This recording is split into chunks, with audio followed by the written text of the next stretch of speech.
ওই দিন কিয়ামতের ময়দানে যেদিন প্রকাশ করা হবে, দেখতে পাবে সর্বনাশ, এই মানুষটার সাথে এত আন্তরিক ভালোবাসা ছিল, মহব্বত ছিল, কিন্তু আমার সাথে উপরে ছিল এক চরিত্র, ভিতরে ছিল আরেক চরিত্র।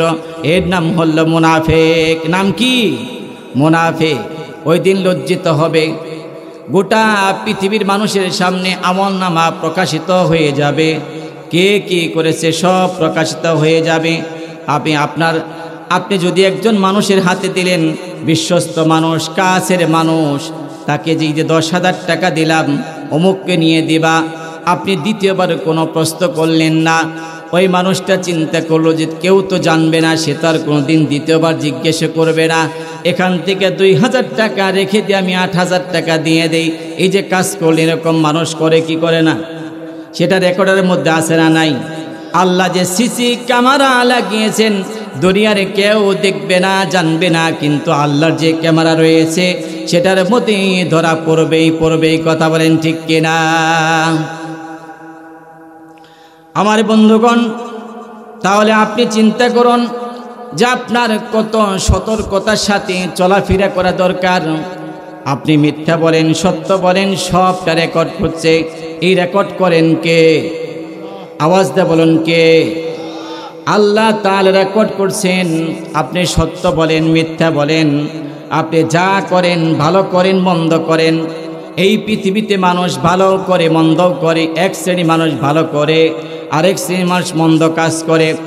এক শ্রেণী মানুষ এত ভালো কাজ করে যাদের বিনিময় আল্লাহ তাআলা দুনিয়াতে তাদেরকে সামান্য পরিমাণ দিচ্ছেন, কিন্তু এত ভালো কাজ করেন যাদের বিনিময় দুনিয়াতে দিয়ে শেষ করা যাবে না।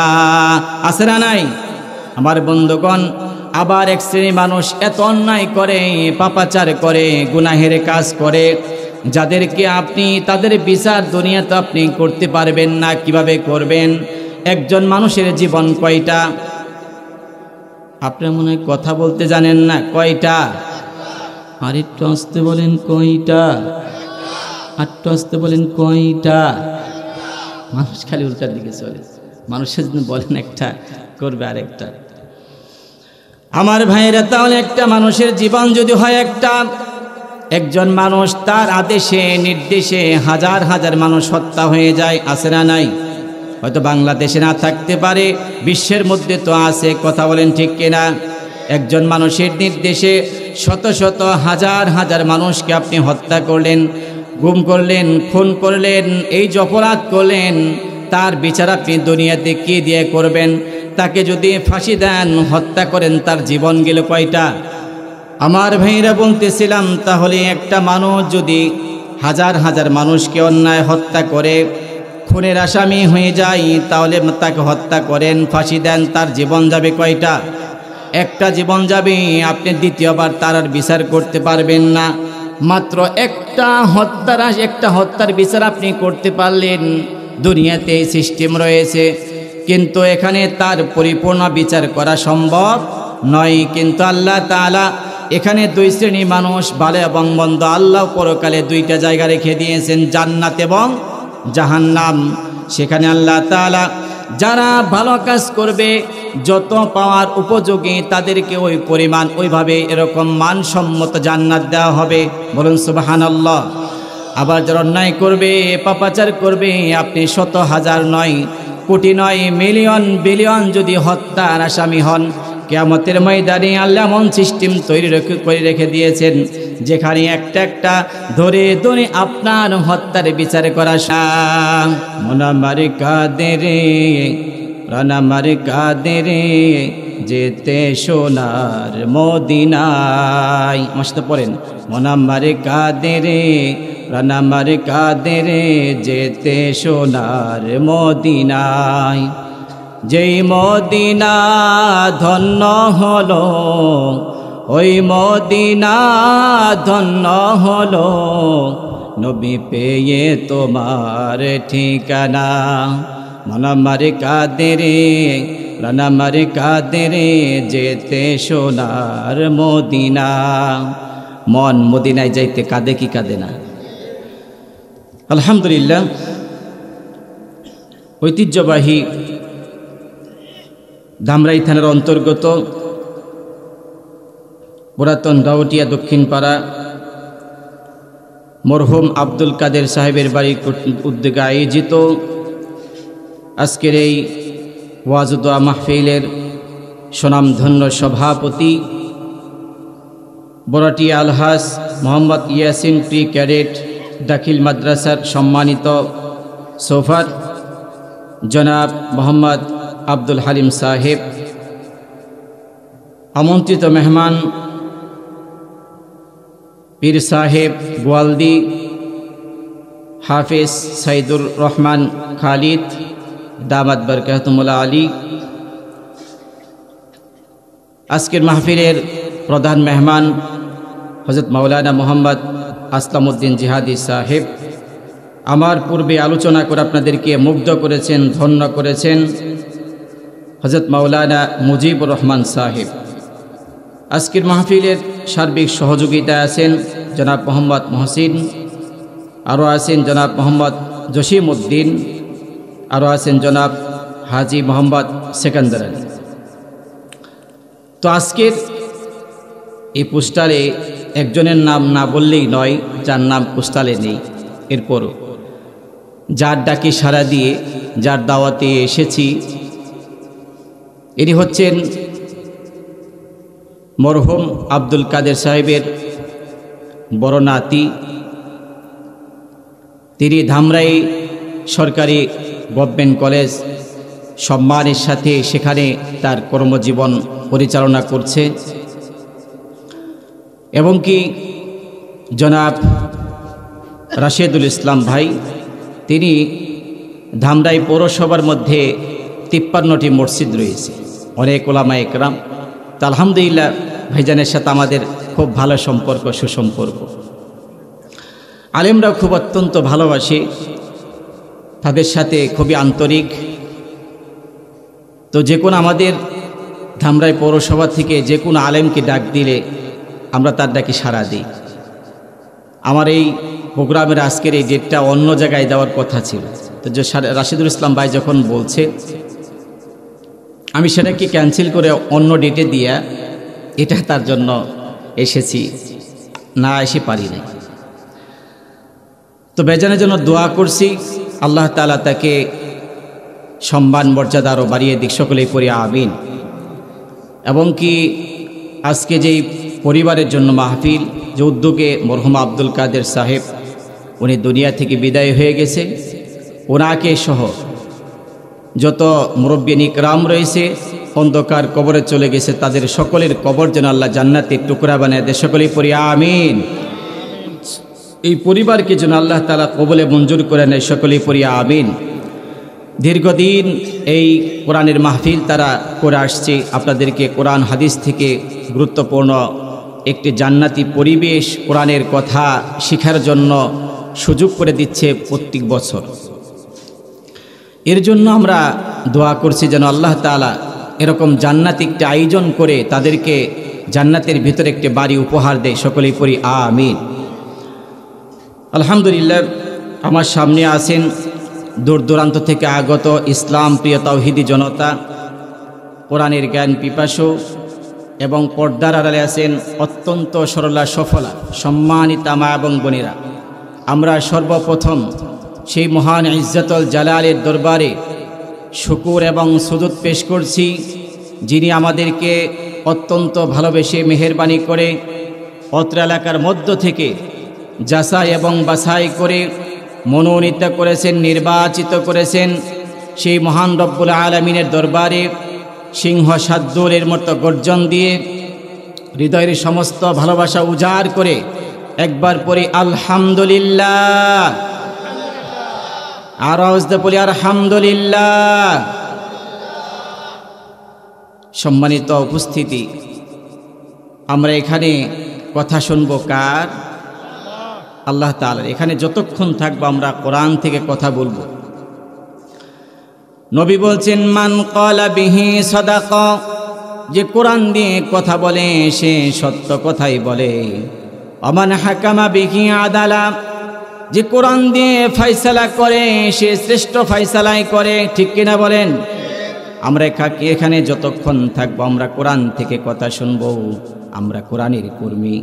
যে কথা বলে তিনি টিচার, শিক্ষক, আমরা সবাই কোরআনের কর্মী, ঠিক কিনা? মাইকের সাউন্ডটা যেন একটু করতে হবে আরো। আমার ভাইরা, আজকে যারা আল্লাহ ডাকে সাড়া দিয়ে ইমানের উপরে ভরসা করে আল্লাহর প্রতি যারা ডাকে সাড়া দিয়ে এখানে যারা এসেছেন তারা আল্লাহর মেহমান হয়ে যায়। সুবহানাল্লাহ বলেন। আল্লাহ বলে আমার যারা মেহমান হয়ে যাবে, আমি আল্লাহর বন্ধু যারা হবে, তারা অন্ধকারের মধ্যে, জেহালাতের মধ্যে, বর্বরতার মধ্যে পড়ে থাকবে, এটা হতেই পারে না। আল্লাহ বলে আল্লাহু ওয়ালিয়ুল্লাযীনা আমানু ইউখরিজুহুম মিনাজ-যুলুমাতি ইলান-নূর। আল্লাহু আকবার। আল্লাহ তাআলা বলেন আমি আল্লাহর বন্ধু হবে যারা, ঈমান আনবে যারা, আমি আল্লাহর বন্ধু হয়ে যাই তারা, আর তারা অন্ধকারের মধ্যে পড়ে থাকবে। আমি এমন নয়, আমি তোমার কত কাছের, আমি তোমাদের কত ঘনিষ্ঠ তোমরা জানো না। গোলাম রে বান্দা, আমি যদি তোমার বন্ধু হয়ে যাই, তোমাকে ওই অন্ধকার থেকে বের করে আলোর দিকে, মুক্তির দিকে, জান্নাতের পথ দেখিয়ে দিব। সুবহানাল্লাহ। আমার বন্ধুগণ, এই যে আপনারা এখানে এসেছেন, এক একজনের চেহারা এক এক রকম। একজনের চেহারার সাথে আরেকজনের চেহারার মিল নাই, আছে? এই যে চেহারার মিল নাই, রঙের মিল নাই, ঢগের মিল নাই, সুরের মিল নাই, বাচন ভঙ্গির মিল নাই, এটা আল্লাহর কুদরত, এটা আল্লাহর নিয়ামত। কার নিয়ামত? আল্লাহর নিয়ামত। যখন আল্লাহর নিয়ামত পাই মুমিন যখন নিয়ামত পাই প্রশংসা করে কার? আমার ভাইয়েরা, আল্লাহ তাআলা বলে তোমরা কি দেখো? তোমরা ধনাঢ্যতা দেখো, সম্পদ দেখো, সৌন্দর্য দেখো, ক্ষমতা দেখো, টাকা পয়সা দেখো, কিন্তু আমি এগুলো দেখবো তো এর কথা, এদিকে আমি তাকাই না। আমার কাছে ওই বান্দার, আমার কাছে সম্মান সবচেয়ে বেশি যে বান্দা আমাকে সবচেয়ে বেশি ভয় করে। আমি কারো চেহারা দেখি না, সৌন্দর্য দেখি না, দুনিয়ার কোনো সম্পদশালী দেখি না, ক্ষমতা দেখি না, আমি এগুলো দেখি না। আমি দেখি বান্দার মাঝে, যার মাঝে আমার আন্তরিকতা, ভালোবাসা, মহব্বত বেশি, ভয় বেশি, তার মান মর্যাদা আমি আল্লাহর কাছে সবচেয়ে বেশি। আল্লাহ বলেন ইন্না আকরামাকুম ইনদাল্লাহি আতকাকুম। আল্লাহু আকবার। আমি আল্লাহর ভয় যার মাঝে বেশি থাকবে, অন্তরের মধ্যে ভালোবাসা বেশি থাকবে, আমি আল্লাহ তাকে সম্মান এবং মর্যাদা সবচেয়ে বেশি দান করি। সুবহানাল্লাহ। আমার বন্ধুগণ, আরব দেশে, মক্কা মদিনার দেশ, মরুভূমির দেশ, একজন বেদুইন সাহাবী, তিনি শখ করে একটি উট পালন করতেন। কি করতেন? উট পালন করতেন। আমরাও করি, গরু পালন করি, ছাগল পালন করি, মহিষ পালন করি, কি করি না? সাহাবী, বেদুইন সাহাবী, তিনি একটি শখ করে উট পালন করতেন। হঠাৎ করে একদিন উট হারিয়ে গেল। মক্কা মদিনার দেশ, মরুভূমির দেশ, যারা গিয়েছেন তারা দেখেছেন। মক্কা মদিনার দেশ, মরুভূমির দেশ, খুঁজতে লাগলো তন্ন তন্ন করে, কোথাও উট পাওয়া যায় না। অস্থির হয়ে গেল, পেরেশান হয়ে গেল, কিন্তু কোথাও উট কোথায় গেল পাওয়া যায় না। একদিন বাড়ির উঠানে দাঁড়িয়ে আছে, হঠাৎ করে 3 দিন পর দেখে উট তার সামনে হাজির হয়ে গেছে। সুবহানাল্লাহ। এবার গোলাম বান্দা খুশি হবে না বেজার হবে? মুমিন যখন খুশি হয় প্রশংসা করে কার?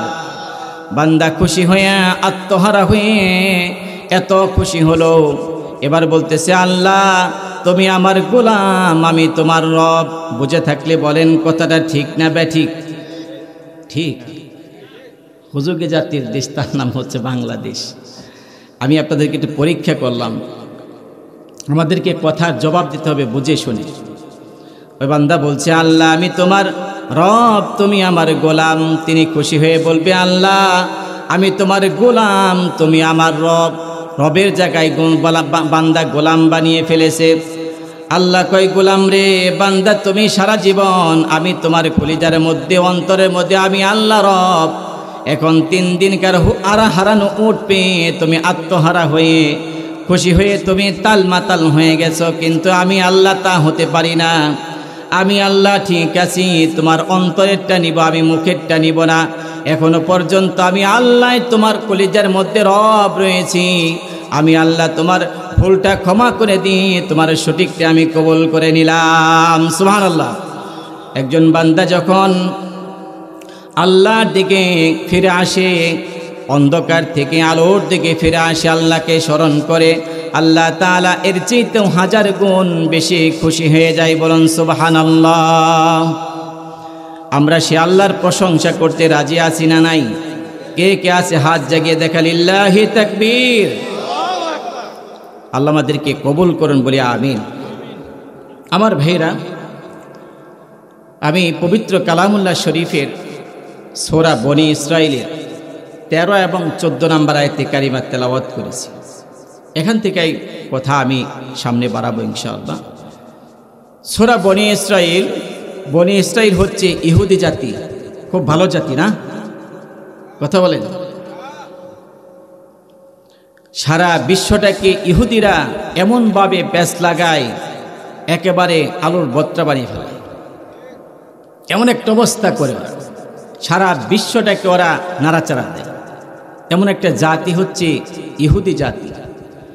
বনী ইসরাইল এই সূরা থেকে আমি 13 এবং 14 নম্বর আয়াতে কারিমা তেলাওয়াত করছি। এখান থেকেই আলোচনা করবে ইনশাআল্লাহ। শুনবেন তো, থাকবেন তো, না চলে যাবেন?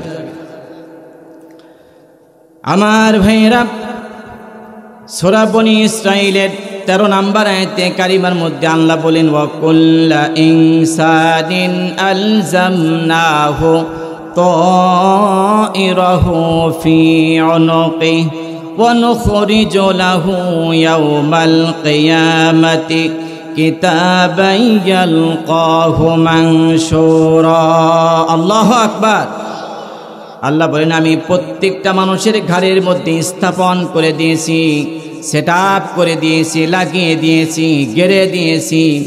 কি লাগিয়ে দিয়েছেন, কি সেট আপ করে দিলেন, কি স্থাপন করে দিলেন? আল্লাহ বলেন, ওয়া কুল্লা ইনসানিন আলজামনাহু তাইরাহু ফি উনুকিহি, প্রত্যেকটা মানুষের ঘাড়ের মধ্যে আমি লাগিয়ে দিয়েছি, গেড়ে দিয়েছি একটি রেকর্ডার। কি রেকর্ডার? রেকর্ডার বুঝেন না এখনো? এই যে আমরা ফোন চালাই, এই ফোনের মধ্যে 2টা কার্ড থাকে, একটা সিম কার্ড, একটা মেমোরি কার্ড। সিম কার্ডে কথা হয়, মেমোরি কার্ডে রেকর্ড হয়, আছে না নাই? তো কথা বলেন না কেন, আছে না নাই? সিম কার্ডে কথা হয়, মেমোরি কার্ডে রেকর্ড হয়। আল্লাহ তাআলা বলেন, একটা রেকর্ডার প্রত্যেকটা মানুষের ঘাড়ের মধ্যে লাগিয়ে দিয়েছি। কথা কার? আল্লাহ পাকের কথা। প্রত্যেকটা মানুষের ঘাড়ের মধ্যে আমি গেড়ে দিয়েছি, সেট আপ করে দিয়েছি, স্থাপন করে দিয়েছি। এমন একটা মেমোরি লাগিয়ে দিয়েছেন আল্লাহ তাআলা, যেই মেমোরিটা দুনিয়ার এই যে মোবাইলের মধ্যে মেমোরি রয়েছে, এটা যে কোনো মুহূর্তে ডিলিট হয়ে যেতে পারে। অল ডিলিট একটা অপশন রয়েছে, চাপ দিলেই সব ডিলিট হয়ে যায়। এরপরে এরকমভাবে কিন্তু আল্লাহ তাআলা যেই মেমোরি লাগিয়ে দিয়েছেন, যেই ক্যামেরা লাগিয়ে দিয়েছেন, এই যে ক্যামেরা সেট আপ করা হয়েছে, কথাগুলো রেকর্ড হচ্ছে না? রেকর্ড হচ্ছে। আল্লাহ তাআলা বলেন, প্রত্যেকটা মানুষের ঘাড়ের মধ্যে আমি লাগিয়ে দিয়েছি, স্থাপন করে দিয়েছি, সেট আপ করে দিয়েছি একটা রেকর্ডার, একটা সিসি ক্যামেরা লাগিয়ে দিয়েছি। এটার মধ্যে আপনার সারা জীবনের জন্মের পর থেকে নিয়ে মৃত্যু পর্যন্ত আপনি যা করেন ভালো মন্দ সব কিছুই রেকর্ডারের মধ্যে রেকর্ড হয়। সুবহানাল্লাহ বলবেন না? বলবেন তো, তাহলে তো সর্বনাশ ঝামেলা। চুরি করলেও সেটাও রেকর্ড হয় কি হয় না? এটা মনে হয় না। আল্লাহ বলেন, ওয়া কুল্লা ইনসানিন আলজামনাহু তাইরাহু ফি উনুকিহি ওয়া নুখরিজু লাহু ইয়াওমাল কিয়ামাতি কিতাবান ইয়ালকাহু মানশুরা। আমি এমন একটা রেকর্ডার লাগিয়ে দিলাম, সেট আপ করে দিলাম, স্থাপন করে দিলাম। এটা কখনো অকেজো হবে না, ডিলিট হবে না, কোনো দিন নষ্ট হবে না। এটা এমন রেকর্ডার, এমন একটা মেমোরি কার্ড আমি লাগিয়ে দিয়েছি, এটা কিয়ামতের ময়দান আমি অনুখরিজু লাহু বের করব। কি করবে? বের করব। অনুখরিজু লাহু ইয়াউমাল কিয়ামাহ, কিয়ামতের ময়দানে, কিয়ামতের দিন আমি এটা বের করব। কিতাবান ইয়ালকাহু মানশুরা, একটি কিতাব আকারে, পুস্তক আকারে, বই আকারে সেটাকে বের করা হবে। আপনারা শুনেছেন আমল নামার কথা, শুনেন নাই? যে কিয়ামতের ময়দানে আমল নামা পেশ করা হবে। এই যে আমল নামা আপনার সামনে ওই দিন, এই রেকর্ডটা যেদিন বের করা হবে আপনার সামনে, আপনার হাতে দেয়া হবে, ইকরা কিতাবাকা কাফা বিনাফসিকাল ইয়াউমা আলাইকা হাসিবা। আল্লাহ বলবেন, বান্দা ইকরা, তুমি পড়ো। কি করো? পড়ো। ইকরা কিতাবাকা, এই কিতাবটা তুমি পড়ো। ওই দিন বান্দা দেখবে, পৃষ্ঠা উল্টাবে, একটা একটা করে উল্টাবে, দেখবে এই যে আমার জন্ম, এই যে আমার নাম রাখা, এই যে আমার আকিকা, এই যে আমার পড়াশোনা, এই যে আমার কর্মজীবন, এই যে আমার শেষ জীবন, এই যে আমার দুর্নীতি, এই যে আমার রাজনীতি, আছে না নাই? এই সমস্ত কিছু একটা একটা করে পেজ উল্টাবে, আর দেখতে পাবে জীবনের, সারা জীবনে যা কিছু করা হয়েছে সব ওই আমল নামার মধ্যে আছে না নাই? আমার ভাইয়েরা, ওই দিন যখন বান্দা দেখবে আমল নামা, জীবনে যা কিছু করা হয়েছে, আপনি ছোট্টবেলায় একজনের গাছের আম খেয়েছেন চুরি করে, সেটাও আছে। বড়ই খেয়েছেন, সেটাও আছে। কাঁঠাল খেয়েছেন, ডাব খেয়েছেন, সেটাও আছে। একটা একটা করে ধরে ধরে আপনি দেখতে পাবেন। যখন আপনি দেখবেন, প্রত্যেকটা জিনিস আপনার চোখের সামনে ভেসে উঠবে, আপনি দেখতে পাবেন। বান্দা অবাক হয়ে যাবে, হতাশ হয়ে যাবে, পেরেশান হয়ে যাবে, অবাক হয়ে যাবে। এটা কেমন একটি কিতাব, কেমন একটা বই, এটা এর মধ্যে ছোট্ট একটা জীবনের থেকে ছোট্ট একটা বিষয় আমার সরে যায় নাই।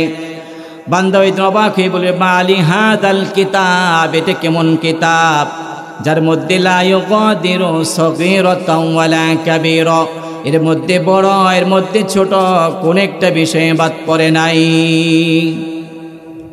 আমার ভাইরা লক্ষ্য করেন, খেয়াল করেন, তাহলে কথা খুব মনোযোগ দিয়ে। এই যে আমল নামা, আপনার সারা জীবনে সব কিছু আমল নামা আপনার এভাবে রেকর্ড করা হচ্ছে। আমরা দুনিয়াতে দেখি মানুষের, অনেক মানুষ যারা আছে নামি দামি, তাদের এভাবে আমল নামা তৈরি হয়, তাদের নামে একটি ডায়েরি হয়, একটা পুস্তক বই বের হয়, আছে না নাই? জীবনী প্রকাশ করা হয়।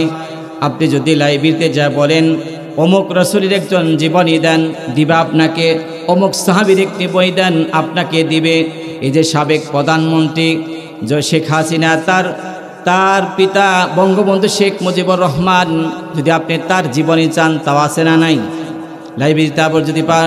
আবার যদি এরকমভাবে অনেক কবি আছে যাদের জীবনী লেখা হয়েছে, আপনি চান তাহলে দিবেন। মসজিদেরই পাশে আমার কবর দিও ভাই, যেন ঘরে থেকে মুয়াজ্জিনের আজান শুনতে পাই, আছে না নাই? কার লেখা? কাজী নজরুল ইসলাম। যদি তার জীবনী চান, আপনাকে দিবে। কাজী নজরুল ইসলাম জীবনী আছে। এই যে আপনার মানুষের, বিভিন্ন মানুষের এই যে জীবনী লেখা হয়, এইভাবে তৈরি হয়, আপনি খুললেই দেখতে পান তার নাম, তার ঠিকানা, তার পরিচয়, বংশের পরিচয়, তার দেশের বাড়ি কোথায়, কোথায় জন্মস্থান, তার বয়স কত বছর হায়াত পেয়েছিলেন, সব আপনি দেখতে পান। তাহলে চিন্তা করেন, যদি এটা হয়, আর মানুষ যেই যে মেমোরি কার্ড তৈরি করলো, মোবাইলের মধ্যে লাগায় আমরা, এটার মধ্যে হাজার হাজার কথা লুকিয়ে রাখা যায়, হাজার হাজার ঘন্টা, শত শত ঘন্টা রেকর্ড করা যায়। তাহলে যদি মানুষের ছোট্ট মেধা দিয়ে, এই ছোট্ট জ্ঞান দিয়ে যদি মানুষ এটা করতে পারে, তাহলে যিনি আসমান জমিনের বিশাল ক্ষমতার মালিক যিনি, তাহলে তিনি কেন পারবে না আমার আপনার সারা জীবনের সব কিছু রেকর্ড করতে? কথা বলেন ঠিক কিনা? পারবে কি পারবে না? বিশ্বাস করেন তো? এই জিনিসটা যদি মানুষ বিশ্বাস করত যে আমি গোপনে করি, প্রকাশ্যে করি, যেখানেই করি, দুনিয়ার কেউ দেখুক আর না দেখুক, আমারটা দেখতেছেন কে? এই রেকর্ডারের মধ্যে রেকর্ড হচ্ছে না? সব রেকর্ড হচ্ছে। যারা দুর্নীতি করে, চুরি করে, সেটাও কি রেকর্ড হয় কি হয় না? হাজার হাজার কোটি টাকা যখন দুর্নীতি করে নিয়ে যায়, এটাও তো তাদের মেমোরির মধ্যে, রেকর্ডারের মধ্যে আছে না নাই? কিয়ামতের ময়দানে খুললেই তো দেখতে পাবে আপনি আপনার কাছের মানুষের ক্ষতি করেছেন, সে জানে না, কিন্তু তার সাথে উপরে আন্তরিক ভালোবাসা আছে, কিন্তু ভিতরে মুনাফিকি আছে না? এরকম মানুষ ওই দিন কিয়ামতের ময়দানে যেদিন প্রকাশ করা হবে, দেখতে পাবে সর্বনাশ, এই মানুষটার সাথে এত আন্তরিক ভালোবাসা ছিল, মহব্বত ছিল, কিন্তু আমার সাথে উপরে ছিল এক চরিত্র, ভিতরে ছিল আরেক চরিত্র। এর নাম হল মুনাফিক। নাম কি? মুনাফিক। ওই দিন লজ্জিত হবে, গোটা পৃথিবীর মানুষের সামনে আমলনামা প্রকাশিত হয়ে যাবে, কে কি করেছে সব প্রকাশিত হয়ে যাবে। আপনি যদি একজন মানুষের হাতে দিলেন, বিশ্বস্ত মানুষ, কাছের মানুষ, তাকে যে 10,000 টাকা দিলাম, অমুককে নিয়ে দিবা, আপনি দ্বিতীয়বার কোনো প্রশ্ন করলেন না, ওই মানুষটা চিন্তা করলো যে কেউ তো জানবে না, সে তার কোনো দিন দ্বিতীয়বার জিজ্ঞেস করবে না, এখান থেকে 2,000 টাকা রেখে দিয়ে আমি 8,000 টাকা দিয়ে দেই। এই যে কাজ করলে, এরকম মানুষ করে কি করে না? সেটা রেকর্ডের মধ্যে আছে না নাই? আল্লাহ যে সিসি ক্যামেরা লাগিয়েছেন, দুনিয়ার কেউ দেখবে না, জানবে না, কিন্তু আল্লাহর যে ক্যামেরা রয়েছে সেটার মধ্যে ধরা পড়বেই। কথা বলেন ঠিক কিনা? আমার বন্ধুগণ, তাহলে আপনি চিন্তা করুন যে আপনার কত সতর্কতার সাথে চলাফেরা করা দরকার। আপনি মিথ্যা বলেন, সত্য বলেন, সবটা রেকর্ড হচ্ছে। এই রেকর্ড করেন কে? আওয়াজ দিয়ে বলুন কে? আল্লাহ তাআলা রেকর্ড করছেন। আপনি সত্য বলেন, মিথ্যা বলেন, আপনি যা করেন, ভালো করেন, মন্দ করেন, এই পৃথিবীতে মানুষ ভালো করে মন্দ করে। এক শ্রেণী মানুষ ভালো করে, আরেক শ্রেণী মানুষ মন্দ কাজ করে।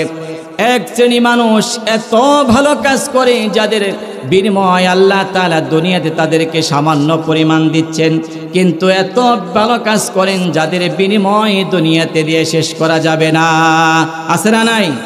আমার বন্ধুগণ, আবার এক শ্রেণী মানুষ এত অন্যায় করে, পাপাচার করে, গুনাহের কাজ করে, যাদেরকে আপনি তাদের বিচার দুনিয়াতে আপনি করতে পারবেন না। কিভাবে করবেন? একজন মানুষের জীবন কয়টা? আপনারা মনে হয় কথা বলতে জানেন না। কয়টা? আর একটু আসতে বলেন কয়টা? একটু আসতে বলেন কয়টা? মানুষ খালি উল্টার দিকে চলে। মানুষের জন্য বলেন একটা, করবে আরেকটা। আমার ভাইয়েরা, তাহলে একটা মানুষের জীবন যদি হয় একটা, একজন মানুষ তার আদেশে নির্দেশে হাজার হাজার মানুষ হত্যা হয়ে যায়। আছে না নাই? হয়তো বাংলাদেশে না থাকতে পারে, বিশ্বের মধ্যে তো আছে। কথা বলেন ঠিক কিনা? একজন মানুষের নির্দেশে শত শত হাজার হাজার মানুষকে আপনি হত্যা করলেন, গুম করলেন, খুন করলেন, এই যে অপরাধ করলেন, তার বিচার আপনি দুনিয়াতে কি দিয়ে করবেন? তাকে যদি ফাঁসি দেন, হত্যা করেন, তার জীবন গেল কয়টা? আপনাদেরকে নিয়ে আলোচনা করা যাবে না। আপনারা এখনো ঘুমাইতেছেন ময়দানে। আপনারা যে ঘুমান, তখন আমার তো এখানে বালিশ দেওয়া দরকার। যে কথা বলে ঠিক কিনা? আপনারা আওয়াজ দিলে সে আমি কথা বের করব। আপনারা একটু জাগ্রত সজাগ হন তো। তাকবীর দেন, ইল্লাহি তাকবীর। আল কোরআনের আলো, আল হাদিসের আলো, কোরআন হাদিস যেখানে, কোরআন নাই যেখানে, লিল্লাহি তাকবীর। এখানে একটু সজাগের সাথে আমরা কথা বলবো, কোরআন হাদিসের সারা শব্দ দিব। যদি আমরা ভালো মন্দিরতে না বুঝি, কথা সারা না দেই, তাহলে বুঝবো কি, শিখবো কি? আমাদেরকে আল্লাহ শেখার জন্য তৌফিক দান করুন, বলে আমিন। আমার ভাইরা বলতেছিলাম, তাহলে একটা মানুষ যদি হাজার হাজার মানুষকে অন্যায় হত্যা করে, খুনের আসামি হয়ে যায়, তাহলে তাকে হত্যা করেন, ফাঁসি দেন, তার জীবন যাবে কয়টা? একটা জীবন যাবে। আপনি দ্বিতীয়বার তার আর বিচার করতে পারবেন না। মাত্র একটা হত্যার বিচার আপনি করতে পারলেন। দুনিয়াতে এই সিস্টেম রয়েছে, কিন্তু এখানে তার পরিপূর্ণ বিচার করা সম্ভব নয়। কিন্তু আল্লাহ তাআলা এখানে দুই শ্রেণী মানুষ, ভালো এবং মন্দ। আল্লাহ পরকালে দুইটা জায়গা রেখে দিয়েছেন, জান্নাত এবং জাহান্নাম। সেখানে আল্লাহ তাআলা যারা ভালো কাজ করবে, যত পাওয়ার উপযোগী তাদেরকে ওই পরিমাণ ওইভাবে এরকম মানসম্মত জান্নাত দেওয়া হবে। বলুন সুবহানাল্লাহ। আবার যারা অন্যায় করবে, পাপাচার করবে, আপনি শত হাজার নয়, কোটি নয়, মিলিয়ন বিলিয়ন যদি হত্যার আসামি হন, কিয়ামতের ময়দানে আল্লাহ এমন সিস্টেম তৈরি করে রেখে দিয়েছেন যেখানে একটা একটা ধরে ধরে আপনার হত্যার বিচার করা। আমার বন্ধুগণ, আমি বর্তমান প্রেক্ষাপট নিয়ে বর্তমানে এখন সব আলোচনা করছি। আমি ওদিকে যাব না, আজকে অন্যদিকে যেতে চাই। আমি কোরআন এবং হাদিসের চক্ষু দিয়ে যারা দেখতে পাচ্ছি, কিয়ামতের ময়দানে অধিকাংশ মানুষ জাহান্নামী হয়ে যাবে, তারা এই বান্দার হক নষ্ট করার কারণে। কি কারণে? হক নষ্ট করার কারণে। আমি একটু ওদিকে চলে যাই। আমার বন্ধুগণ, হক রয়েছে দুইটা, হক্কুল্লাহ এবং হক্কুল ইবাদা। একটা আল্লাহর হক আর একটা বান্দার হক। একটা আল্লাহর হক আর একটা বান্দার হক। আল্লাহর হকের গুরুত্ব বেশি, কিন্তু বান্দার হকের জটিলতা বেশি। বলবেন কিভাবে? আল্লাহর হকের গুরুত্ব বেশি, এরপর আল্লাহর কোনো হুকুম লঙ্ঘন করেছেন, অস্বীকার করেছেন, অমান্য করেছেন, ভুল করেছেন। আল্লাহ গফুরুর রহিম, তিনি দয়াবান, তিনি মেহেরবান। তিনি যদি দয়াবান না হতেন, মেহেরবান না হতেন, তাহলে মানুষ কত নাফরমানি করে, বেঈমানি করে। আল্লাহ যদি ইচ্ছা করতেন তাহলে এদেরকে একটা মানুষকেও খাবার দিতেন না, না খেয়ে সব শেষ করে দিতেন। পারতেন কি পারতেন না? তিনি দয়াবান, তিনি মেহেরবান, এই জন্য আমাদেরকে খাওয়ান, লালন পালন করেছেন। আল্লাহর কাছে আপনি ক্ষমা চান, আল্লাহ ক্ষমা করে দিতে পারে। কিন্তু বান্দার হকের জটিলতা এই জন্যে বেশি। বান্দার হক ছোট্ট কিন্তু জটিল বেশি। কেন জটিল বেশি? আপনি যদি মক্কা মদিনা গিয়ে মক্কার কাবা করে গিলাফ ধরে আপনি দোয়া করেন, ওখানে দোয়া করলে কবুল হয় কি হয় না? দোয়া কবুল হয়ে যায়। কিন্তু আল্লাহ তাআলা আপনার সারা জীবনের সব গুনাহ আপনাকে ক্ষমা করবে। কিন্তু বান্দার হক যদি আপনি নষ্ট করেন, তাহলে বান্দা যতক্ষণ পর্যন্ত ক্ষমা করবে না, ততক্ষণ পর্যন্ত আল্লাহ আপনাকে ক্ষমা করবে না। কথা বলুন ঠিক কিনা? তাহলে বান্দার হকের জটিলতা আছে না নাই? কঠিন। আমি কোরআন এবং হাদিসের চক্ষু দিয়ে যা দেখছি, অধিকাংশ মানুষ এই জায়গার মধ্যে কিয়ামতের ময়দানে থেকে যাবে। আমার ভাইয়েরা, বুখারীর বর্ণনা এসেছে, কিয়ামতের ময়দানে বান্দা পাহাড় পরিমাণ সওয়াব নিয়ে হাজির হবে। ওই দিন দেখতে পাবে তার মতে এত সওয়াবের অধিকারী আর কেউ নেই। আনন্দিত হয়ে যাবে, কিন্তু পরক্ষণেই দেখতে পাবে যে তার ব্যাপারে অভিযোগ আসতে থাকবে যে আমার পাশের বাসা ছিল, আমার উপরে জুলুম করেছে, নির্যাতন করেছে, ক্ষমতা ছিল বেশি, দাপট ছিল বেশি, পাওয়ার ছিল তার বেশি, টাকা পয়সা ছিল, যার কারণে আমার উপরে অত্যাচার করেছে, জুলুম করেছে, আমাকে জ্বালা যন্ত্রণা দিয়েছে, কষ্ট দিয়েছে। দুনিয়াতে কোনো বিচার পাই নাই। আদালত গেলে, থানায় গেলে থানা বলছে কার ব্যাপারে বিচার দাও, তোমার জীবনের হুমকি হয়ে যাবে। যে বাঁচতে চাও চুপচাপ করে থাকো, তা না হয় তোমার জানটাও এভাবে চলে যাবে। কথা বলেন ঠিক কিনা? আমার বন্ধুগণ, ওই দিন বান্দা বলবে, আজকের দিন অপেক্ষায় ছিলাম যে কিয়ামত যেদিন হবে, ওই দিন সঠিক ইনসাফপূর্ণ বিচার আমি পেয়ে যাব। ওই দিন আল্লাহ তাআলা বিচার করবেন, বান্দা বিচার দেবে বান্দার ব্যাপারে। তখন আল্লাহ কি দিয়ে বিচার করবেন? টাকা পয়সা, স্বর্ণালংকার এগুলো থাকবে নাকি? না, কিচ্ছু থাকবে না। কিয়ামতের ময়দানে কোনো টাকা পয়সাই চলবে না, কোনো সোনা দানা চলবে না, সব বাতিল হয়ে যাবে। ওই দিন আল্লাহ তাআলা বিচার করবেন নেকি দিয়ে এবং গুনাহ দিয়ে, দুইটা দিয়ে বিচার করবেন। যার উপরে জুলুম নির্যাতন করা হয়েছে, তার অধিকার থেকে হরণ করা হয়েছে, অধিকারকে নষ্ট করা হয়েছে, বঞ্চিত করা হয়েছে, তাকে ওখান থেকে নেক দিয়া তাকে বিচার ফাইসালা করা হবে। বলুন না ঠিক কিনা? আমার বন্ধুগণ, সংক্ষেপ করছি কথা। কিয়ামতের ময়দানে দেখে যাবে পাহাড় পরিমাণে সওয়াব নিয়ে যে বান্দা হাজির হয়েছিল। এভাবে একজন একজন করে অভিযোগ করতে করতে তার কাছ থেকে নেকিগুলা দিতে দিতে শূন্য হয়ে যাবে, নেকি শেষ হয়ে যাবে। কিন্তু তার বিচার অভিযোগকারী শেষ হবে না, অভিযোগকারী আসতেই থাকবে। এবার বিচার করবে কি দিয়ে? এবার বিচার করা হবে যারা অভিযোগ করছে তাদের গুনাহগুলো তার উপরে চাপিয়ে দেওয়া হবে। এভাবে দেখা যাবে শেষ পর্যন্ত তার আবার নতুন করে বিশাল গুনাহের পাল্লা এভাবে ভারী হয়ে যাবে। আল্লাহ বলছেন কোরআনে কারিমের মধ্যে, অল ওয়াজনু ইয়াউমা ইযিনিল হক ফামান সাকুলাত মাওয়াজিনুহু ফাউলাইকা হুমুল মুফলিহুন। কিয়ামতের ময়দানে যার পাল্লা ভারী হয়ে যাবে সে সফল হয়ে যাবে, সে কল্যাণ লাভ করবে, সে জান্নাতে হয়ে যায়। বলেন সুবহানাল্লাহ। পরক্ষণে সূরা আরাফের 9 নম্বর আয়াত আবার 10 নম্বর আয়াতে আল্লাহ বলেন, ওমান খাফফাত মাওয়াজিনুহু ফাউলাইকাল্লাযীনা খাসিরু আনফুসাহুম ফি জাহান্নামা খালিদুন। যার পাল্লা হালকা হয়ে যাবে, গুনাহের পাল্লা যার ভারী হয়ে যাবে, সে ক্ষতিগ্রস্তদের অন্তর্ভুক্ত হয়ে যাবে। কারণ এই ক্ষতিটা সে নিজের উপরে নিজের ক্ষতি করেছে, আয়াতকে অস্বীকার করেছে, কোরআন অস্বীকার করেছে, অমান্য করেছে, কোরআনের কথা ভালো লাগে নাই, আল্লাহর আইন আল্লাহর বিধান তার কাছে ভালো লাগে নাই, অমান্য করেছে। পালন না করার কারণে সে অপরাধী হয়েছে, গুনাহ করেছে, এই জন্যে সে ক্ষতিগ্রস্ত হয়ে যাবে, সে জাহান্নামী হয়ে যায়। বলেন নাউজুবিল্লাহ। আমার বন্ধুগণ, তাহলে এবার দেখেন এইভাবে বিচার ফাইসালা করা হবে। আমার বন্ধুগণ, বান্দার হকের মধ্যে যতগুলো হক রয়েছে তার মধ্যে সবচেয়ে গুরুত্বপূর্ণ হক হলো পিতামাতার হক। পিতামাতার হক আছে না নাই? পিতামাতার বেঁচে থাকতে আপনার 7টি হক, মৃত্যুর পরেও 7টি হক রয়েছে।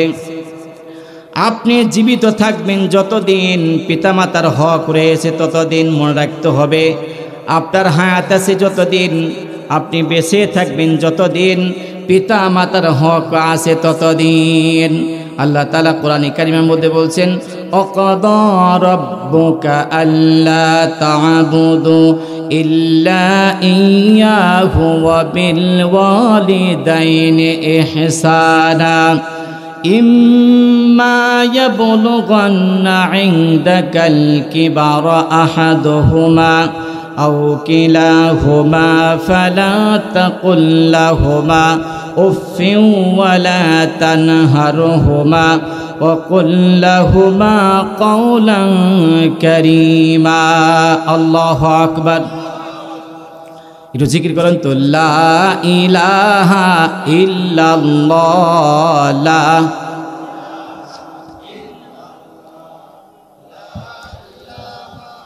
জোরে হবে, লা ইলাহা ইল্লাল্লাহ। লা ইলাহা।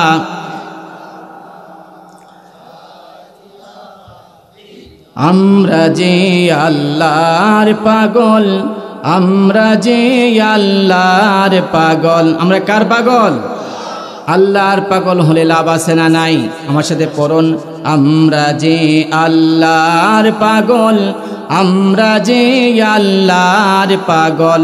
আজ এখানে কাল কি হবে তা জানি না, শুধু তুলতে চাই আখের ফসল।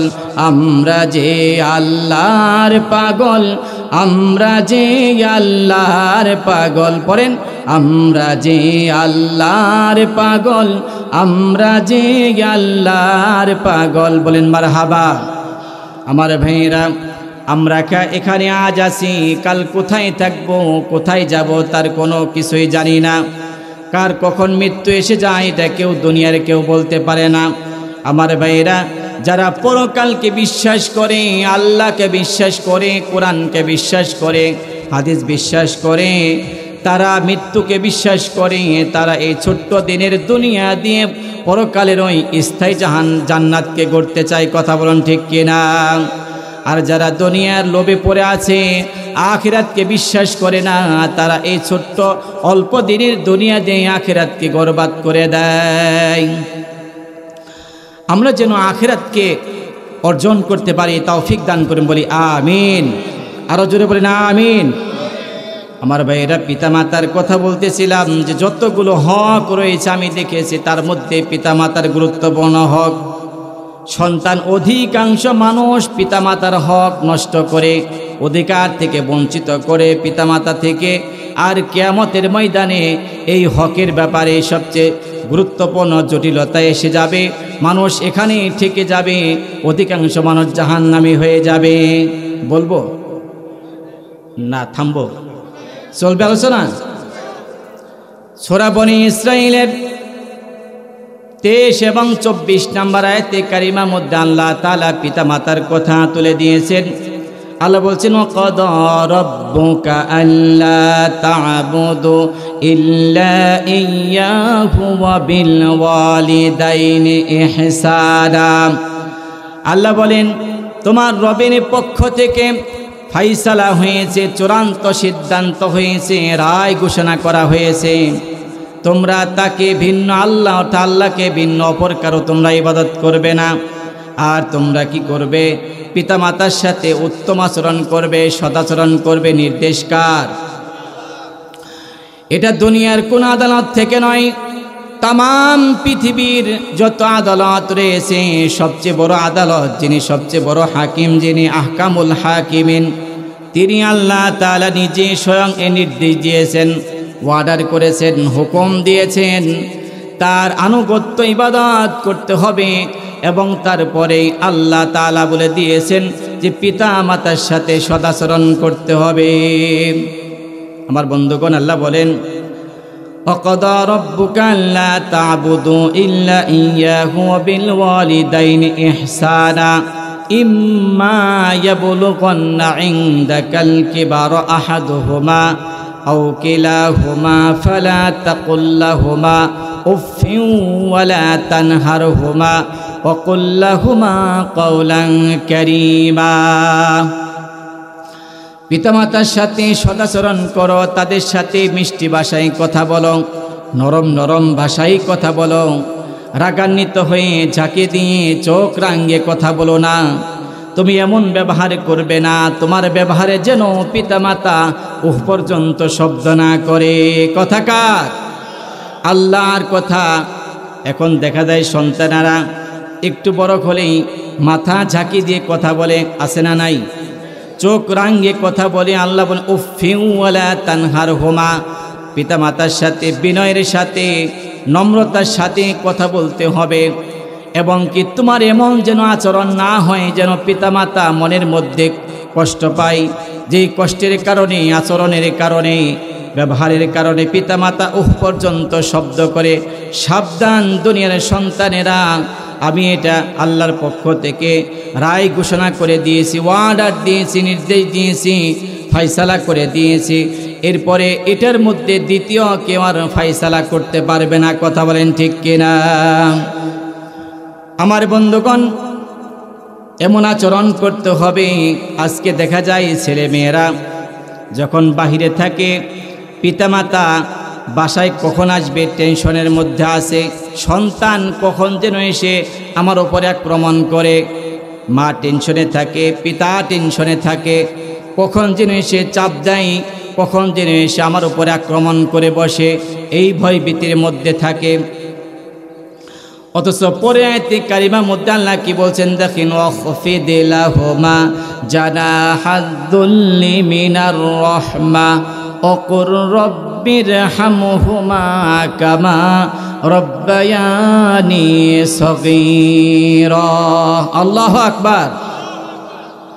পিতামাতার ব্যাপারে কোরআনে কারিমার মধ্যে অসংখ্য কথা এসেছে। আমি যেখানে দেখেছি, অনেকগুলো তাফসির দেখেছি, প্রত্যেকটা তাফসির কারক যেখানেই পিতামাতার কথা এসেছে, ব্যাখ্যা ছাড়া আল্লাহ তাআলা একটা জায়গার মধ্যেও পারি দেন নাই। কোথাও কোথাও 8টা 10টা 12টা 15টা পর্যন্ত ব্যাখ্যা দিয়েছেন আল্লাহ তাআলা। যেখানেই পিতামাতার কথা এসেছে সেখানেই ব্যাখ্যা এসেছে। এত ব্যাখ্যা কেন আল্লাহ দিলেন? আমার ভাইয়ের, আল্লাহ বলেন, ওয়াখফিদ লাহুমা জানাহাদ-দুল্লি মিনার রাহমা। এমন একটা ওয়ার্ড আল্লাহ এখানে আনলেন যে তুমি তোমার জীবদ্দশায় যদি পিতামাতাকে পাও, আর কি করো দেখো, তুমি তোমার অনুগ্রহের ডানা তাদের প্রতি অবনমিত করে দাও। জানাহন দিয়েছে আল্লাহর ডানা। এখানে মানুষের কি ডানা হয়? হয়, মানুষের তো হাত হয়, তা আল্লাহ ইয়াদুন দিলেন না কেন? ইয়াদুন দিতে পারতেন, তাদের আল্লাহ দিলেন ডানা। কেন ডানা দিলেন? আমি কয়েকগুলা তাফসির ফি জিলালিল কোরআন, মারিফুল কোরআন, তাফসিরে বাইহাকি, তাফসিরে বাইজাবি, এভাবে 7-8টা তাফসির বিনিয়েছে। তাফসির কারকরা ব্যাখ্যা দিয়েছেন জানাহুন কেন শব্দ আল্লাহ দিলেন। আমাদের তো হাত হয়, ডানা হয় কাদের? পাখিদের ডানা হয়। কথা বলেন ঠিক কিনা? প্লেনের পাখা হয়, মানুষের হাত হয়, কিন্তু আল্লাহ তো প্লেনের পাখার কথাও বললেন না, ইয়াদুন শব্দ দিলেন না, হাতের কথা বললেন না। জানাহুন কেন দিলেন? মুফাসসিরগণ ব্যাখ্যা দিয়েছেন, জানাহুন শব্দে মনে একটা শব্দ আনলেন। আল্লাহ গোটা জাতিকে, সন্তানদেরকে আল্লাহ বুঝাতে চান জানাহুন কেন এই পাখির ডানার কথা তুলে ধরলেন আল্লাহ তাআলা। আপনি লক্ষ্য করুন, মুরগির বাচ্চাগুলো যখন বাচ্চা ফোটায়, মুরগির বাচ্চাগুলো নিয়ে তারা খাবার খাওয়ায়, হয় না? ঘোরাফেরা করে, যখন কিছু আক্রমণ করতে চায় তখন ওই পাখি এই মুরগি তার ডানাটা কীভাবে ফল করে দেয়, ডাউন করে।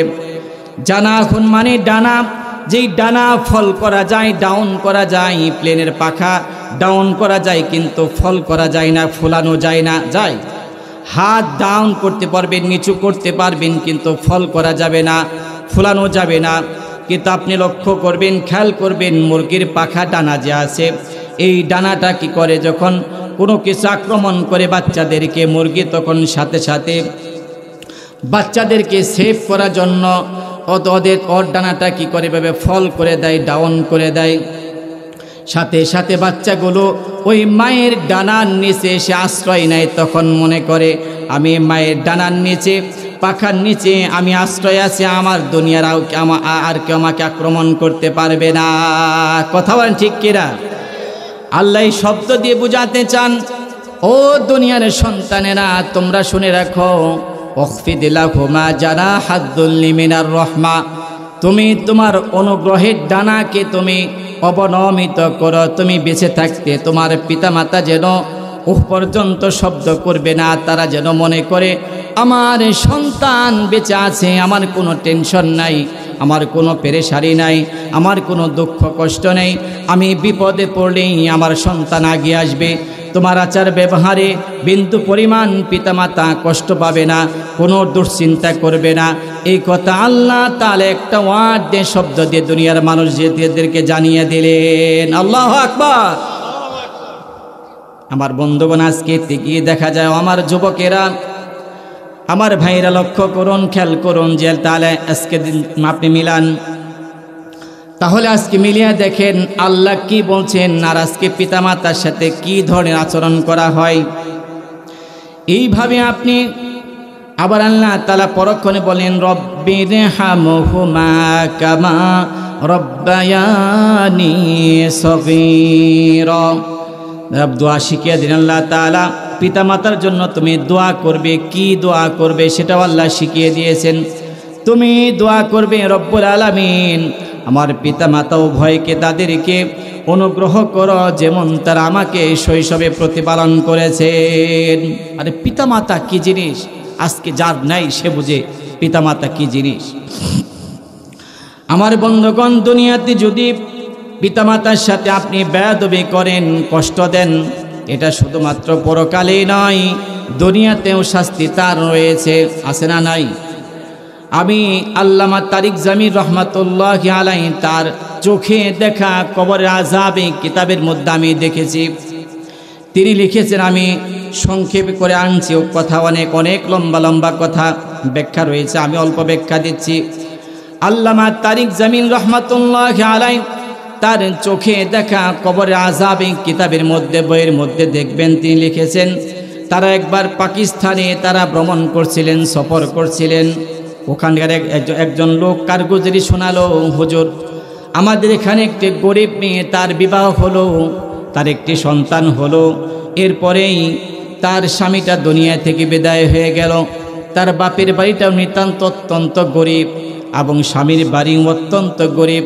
মেয়েটি চিন্তা করলেন, এখন যদি আমি আরেকটা জায়গায় দ্বিতীয়বার বিবাহ বন্ধনে আবদ্ধ হয়ে যাই, আমার জীবনটা সুখ শান্তিতে কাটাতে পারবো, কিন্তু আমার এই সন্তানের কপালে দুঃখের এক অধ্যায় চলে আসবে। কথা বলেন ঠিক কিনা? এই চিন্তা করে মেয়েটি চিন্তা করলো, জীবনে বিবাহ তো একবারই, না না, আমি সন্তানকে লালন পালন করব। মেয়েটি মানুষের বাসায় বাসায় কাজ করে তিনি কি করতে লাগলেন, ওই বাচ্চাটাকে, সন্তানটাকে লালন পালন করতে লাগলেন। তিলে তিলে বড় হয়ে গেল। মা চিন্তা করলো, সন্তান তো বিবাহের উপযুক্ত হয়ে গেছে, বিবাহ করানো দরকার। সন্তানটিকে একটি বিবাহ করালেন, কিন্তু দুঃখের বিষয়, কিছুদিন যেতে না যেতেই মায়ের কপাল এক দুঃখের অধ্যায় তার কাছে চলে আসলো। আমার ভাইয়েরা, চোখে দেখা কবরের আযাব এই কিতাবের মধ্যে আমি দেখলাম। এরপরে কিছুদিন যেতে না যেতেই এবং কি পুত্রবধূ এবং শাশুড়ির মাঝে ঝগড়া বেঁধে যায়। এরকম আছে না নাই? শাশুড়ি এবং পুত্রবধূর মাঝে ঝগড়া, এর পিছনে মূল কারণ হলো আমাদের বন্ধু দেশ, পার্শ্ববর্তী দেশ ভারত থেকে যেই চ্যানেলগুলো চলে, যেই চ্যানেলের মাধ্যমে মানুষ আজকে দেখে, এগুলো দেখার পরে তারা এগুলোই শিখে। কথা বলেন ঠিক কিনা? আজকে যদি এই চ্যানেলগুলো মুসলমান না দেখতো, এই বাড়িঘর ঘর সংসার ভাঙ্গার জন্য, ঝগড়া ফাসাদ লাগানোর জন্য এই চ্যানেলগুলি যথেষ্ট। আমার বন্ধুগণ, চোখে দেখা কবরে আযাব এই কিতাবের মধ্যে দেখলাম। এবার তাদের মানে ঝগড়া, তারা অত্যন্ত গরিব মানুষ ছিল। ছেলেটি কী করতো, আখের জমি ক্রয় করে বাজারে নিয়ে আখগুলো কেটে নিয়ে বিক্রি করে সারা দিন পরিশ্রম করত, বিক্রি করে নিয়ে যা উপার্জন হতো তা দিয়ে চাল ডাল কিনে আনতো। সন্ধ্যাবেলা তা দিয়ে তারা খাবার গ্রহণ করত। ছেলে মাঝে মাঝে বাসায় দেখতো তার স্ত্রীর মাঝে এবং মায়ের মাঝে ঝগড়া, তিনি রাগারাগি করতেন। এভাবে একদিন দেখে যে বাসায় এসে দেখলো তার স্ত্রী বাসায় নেই। বলছে, মা, তোমার পুত্রবধূ কোথায় গেল? মা বলতেছে, আমি তোর কিচ্ছু বলি নাই, আমাকে বরঞ্চ বকাঝকা করে সে তো বাপের বাসায় চলে গেছে। ছেলে আবার মাকে অকাট্য ভাষায় গালিগালাজ করে তিনি শ্বশুরালয় চলে গেল। যা বলতেছে স্ত্রীকে যে চলো চলো বাসায় চলো, বলে না আমি তো যাব না। না, তোমাকে ছাড়া তো সংসার চলবে না। বোঝে না, আমি যাব না, তবে যেতে পারি একটা শর্তে, সেটা হলো তোমার মায়ের বিচার করতে হবে। কি করতে হবে? ছেলে বলে, আমি এটা কি বলার আশ্চর্য কথা, মায়ের বিচার আমি কি করে করব? তুমি তো দেখো মাঝে মাঝে আমি মাকেও বকাঝকা করি, রাগারাগি করি, এরপরে বিচার কি করে করব? স্ত্রী বলে, না, শুধুমাত্র মুখে বকাঝকা করলেই চলবে না, তাকে শারীরিকভাবে শাস্তি দিতে হবে, না হয় আমি যাব না। এক পর্যায়ে কিতাবের মধ্যে দেখলাম সেটি রাজি হয়ে গেল। ঠিক আছে, চলো, এরপর তোমাকে ছাড়া তো আমাকে চলবে না, চলো আমি আজকে মায়ের বিচার করব। এবার আসলেন বাসায়, এসে মায়ের উপরে ছেড়ে চড়াও হয়ে গেল। এক পর্যায়ে মায়ের শরীরে আঘাত করলো। মা বলতেছে, বাবারে, এটা কি আমার জীবনের পাথেয়? আমি যদি ছোট্টবেলায় তোকে রেখে আরেকটা জায়গার মধ্যে বিবাহ বন্ধন আবদ্ধ হতাম, আমার জীবনটা সুখে শান্তিতে কাটাতে পারতাম, পারতো না? কাটাতে পারতাম, কিন্তু আমি তা করি নাই। তোমার দিকে তাকে আমি আমার জীবনটাকে কোরবানি করে দিয়েছি, এটাই কি আমার পাথেয় নাকি? সন্তান নিষ্ঠুর এইভাবে, এরপরও তার দিলটা ঘামলো না, তার মন নরম হলো না, মায়ের উপরে চড়াও হয়ে গেল, মাকে পিটালো। আমার ভাইয়েরা, এরপরে আবার কিছুদিন যেতে না যেতে আরেকদিন এসে দেখে, ছেলেটি দেখলো যে তার স্ত্রী বাসায় নেই। বলছে, মা, তোমার পুত্রবধূ গেছে কোথায়? মা বলতেছে, বাবারে, আমার কাছে জিজ্ঞেস না করি, যা আশেপাশের লোকজন রয়েছে তাদেরকে জিজ্ঞেস করো, আমার কোনো অপরাধ নেই, আমি কিচ্ছু বলি নাই, বরং আমাকে বকাঝকা করে এরপর রাগান্বিত হয়ে তার বাপের বাসায় চলে গেছে। সেটি আবার চলে গেল শ্বশুরালয়, মাকে অকাট্য ভাষায় গালিগালাজ করে। যাওয়ার পরে বলতেছে, চলো বাসায় চলো। না, আমি যাব না। তুমি যদি না যাও বাসায়, তাহলে সংসার চলবে না, কিভাবে আমি সংসার পরিচালনা করব? বলতেছে স্ত্রী, না, আমি যাব না, তবে একটা শর্তে যেতে পারি, সেটা হলো তোমার মাকে দুনিয়া থেকে বিদায় করতে হবে। বলেন নাউজুবিল্লাহ। ছেলে বলতেছে, চোখে দেখা কবরে আযাবে কিতাবের মধ্যে আল্লামা তারিক জামিল রহমতুল্লাহ আলাইহি লেখেন যে ছেলে বলতেছে এটা কি করে আমি করব, মাকে কি হত্যা করা যায়? আমি যদি হত্যা করি তাহলে তো আমাকেও জেলখানায় যেতে হবে, আমাকে ফাঁসিতে ঝুলতে হবে। স্ত্রী বলে না না, আমার এই শর্ত পূর্ণ না করলে আমি যাব না, বিদায় করতে হবে। তাহলে এই পরিবারের মধ্যে শান্তি আসবে না, হয় শান্তি আসবে না। তোমার কোনো টেনশন নাই, আমি যে পরামর্শ দিব শিখিয়ে দিব সেই প্ল্যান মতো কাজ করবে, তোমাকে জেলখানায় যেতে হবে না। দেখলাম কিতাবের মধ্যে এক পর্যায়ে ছেলেটি, এই বেঈমান নাফরমান ছেলেটি রাজি হয়ে গেল স্ত্রীর কথায়। এরপরে ছেলেটি ঠিক তার প্ল্যান মতো কাজ করলো। স্ত্রী শিখিয়ে দেয়, আমি যেভাবে কাজ করতে বলবো সেভাবে তুমি করবে। স্ত্রী শিখিয়ে দিল যে তুমি একমাত্র তোমার মায়ের একমাত্র সন্তান, তুমি আজকে বাসায় গিয়ে যদি মাকে বলো যে মা আমি এতদিন যা করেছি, তোমার উপরে চড়াও হয়েছি, মারপিট করেছি, এটা আমি জুলুম করেছি, এটা আমি অন্যায় করেছি, কিন্তু আমি আর না করব না, এটা আমি বুঝি নাই, না বুঝে করেছি। এই কথা বলে বাজার থেকে 2 পিস কমলা নিয়ে তুমি নিজে হাতে ছিলিয়ে তাকে খাওয়াই দিবা। খাওয়ানোর পর বলবে যে আমি তো শীতের দিন, এখন বৃদ্ধ হয়ে গেছো, তোমাকে তো ফল ফ্রুট খাওয়ানো দরকার, কিন্তু আমি পারি না, ইনকাম বড় কম। যদি তুমি আমাকে একটা কাজ করো, আমি ভোরবেলা আখের জমিতে চলে যাই, আমার সাথে গিয়ে আমি আখ কাটবো, পরিষ্কার করে আমাকে বড় একটি বোঝা বেঁধে মাথায় উঠিয়ে দাও। বাজারে নিয়ে বেশি থেকে বেশি বিক্রি করে বেশি লাভবান হব, আর তা দিয়ে প্রত্যেক দিন তোমার জন্য কিছু ফল ফ্রুট আনতে পারবো। স্ত্রী শিখিয়ে দিল। ঠিক ছেলে দেখলাম কিতাবের মধ্যে সে প্ল্যান অনুযায়ী কাজ করতে লাগলো। বাসায় বাজার থেকে 2 পিস কমলা নিয়ে এসে মায়ের দরজার মধ্যে যখন নক করেছে, মা ঘুম থেকে এভাবে কেঁপে উঠেছে, বলতেছে কে? বলছে মা দরজা খোলো, আমি এসেছি। মা ভয়ে ভয়ে বলতেছে বাবা রে, আমার এই বৃদ্ধা বয়সে আমার শরীরে তোর আঘাতগুলো সহ্য করা যায় না, আমাকে আর মারিস না, আমাকে ছেড়ে দে। আমি কথা দিলাম, আমি মনে করি তুই আজকে মনে আমার আজকেও তুই মারবি, কিন্তু আমাকে ছেড়ে দে।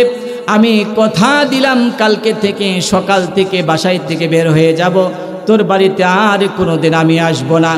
কিন্তু ছেলেটি ডাকে মা না, আমি মারবো না, আমি তার প্ল্যান অনুযায়ী কথা বলতেছে না, আমি মারবো না, আমি ভুল করেছি, অন্যায় করেছি, তোমার জন্য দেখো আমি কমলা নিয়ে এসেছি, আমি যা করেছি তোমাকে মেরে ভুল করেছি, আর কোনো দিন করবো না। কিতাবের মধ্যে দেখলাম মা ভয়ে ভয়ে দরজা খুলে দিল। খোলার পরে সন্তান যখন তাকে কাছে নিয়ে বসিয়ে যখন কমলা ছিলিয়ে দেয়, ছেলে বলতেছে মা এতদিন যা করেছি ভুল করেছি, বুঝি নাই, এই জন্যে তোমার জন্য আমি কমলা নিয়ে এসেছি। এরপর তোমার জন্য এই যে শীতের দিন তোমাকে বেশি ফল ফ্রুট খাওয়ানো দরকার, কিন্তু আমার 3 কামে কোলায় না।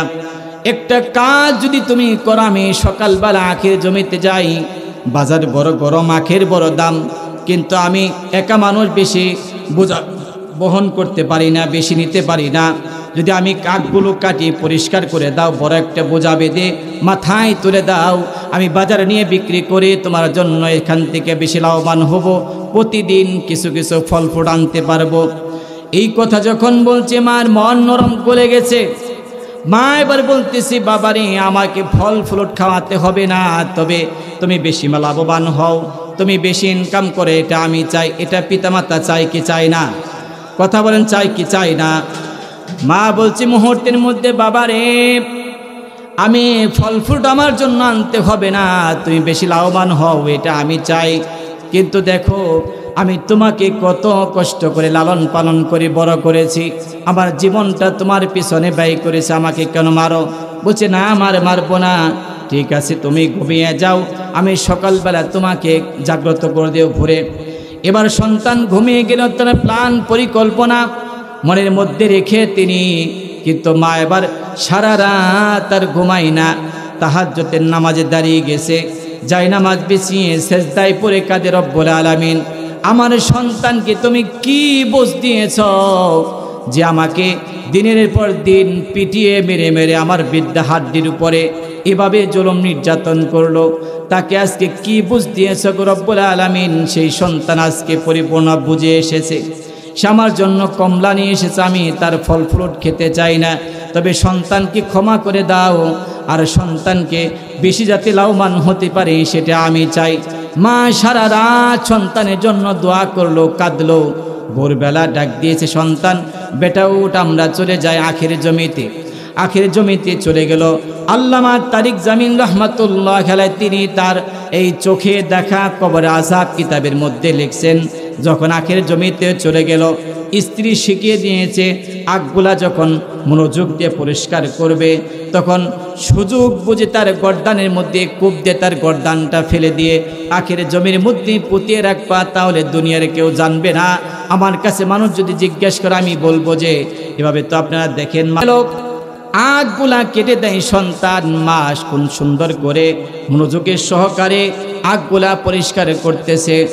এবার সন্তান তার সুযোগ বুঝে প্ল্যান পরিকল্পনা অনুযায়ী তার মনের থেকে যে প্ল্যান রয়েছে সে প্ল্যান অনুযায়ী কোদালে বাবু উঁচু করে ধরে মায়ের গর্দানে কোপ মারবে। এমন সময় মা যেন কিভাবে টের পেয়েছে, তিনি দৌড় দিয়ে চিৎকার করে বাঁচাও বাঁচাও, আমাকে বাঁচাও।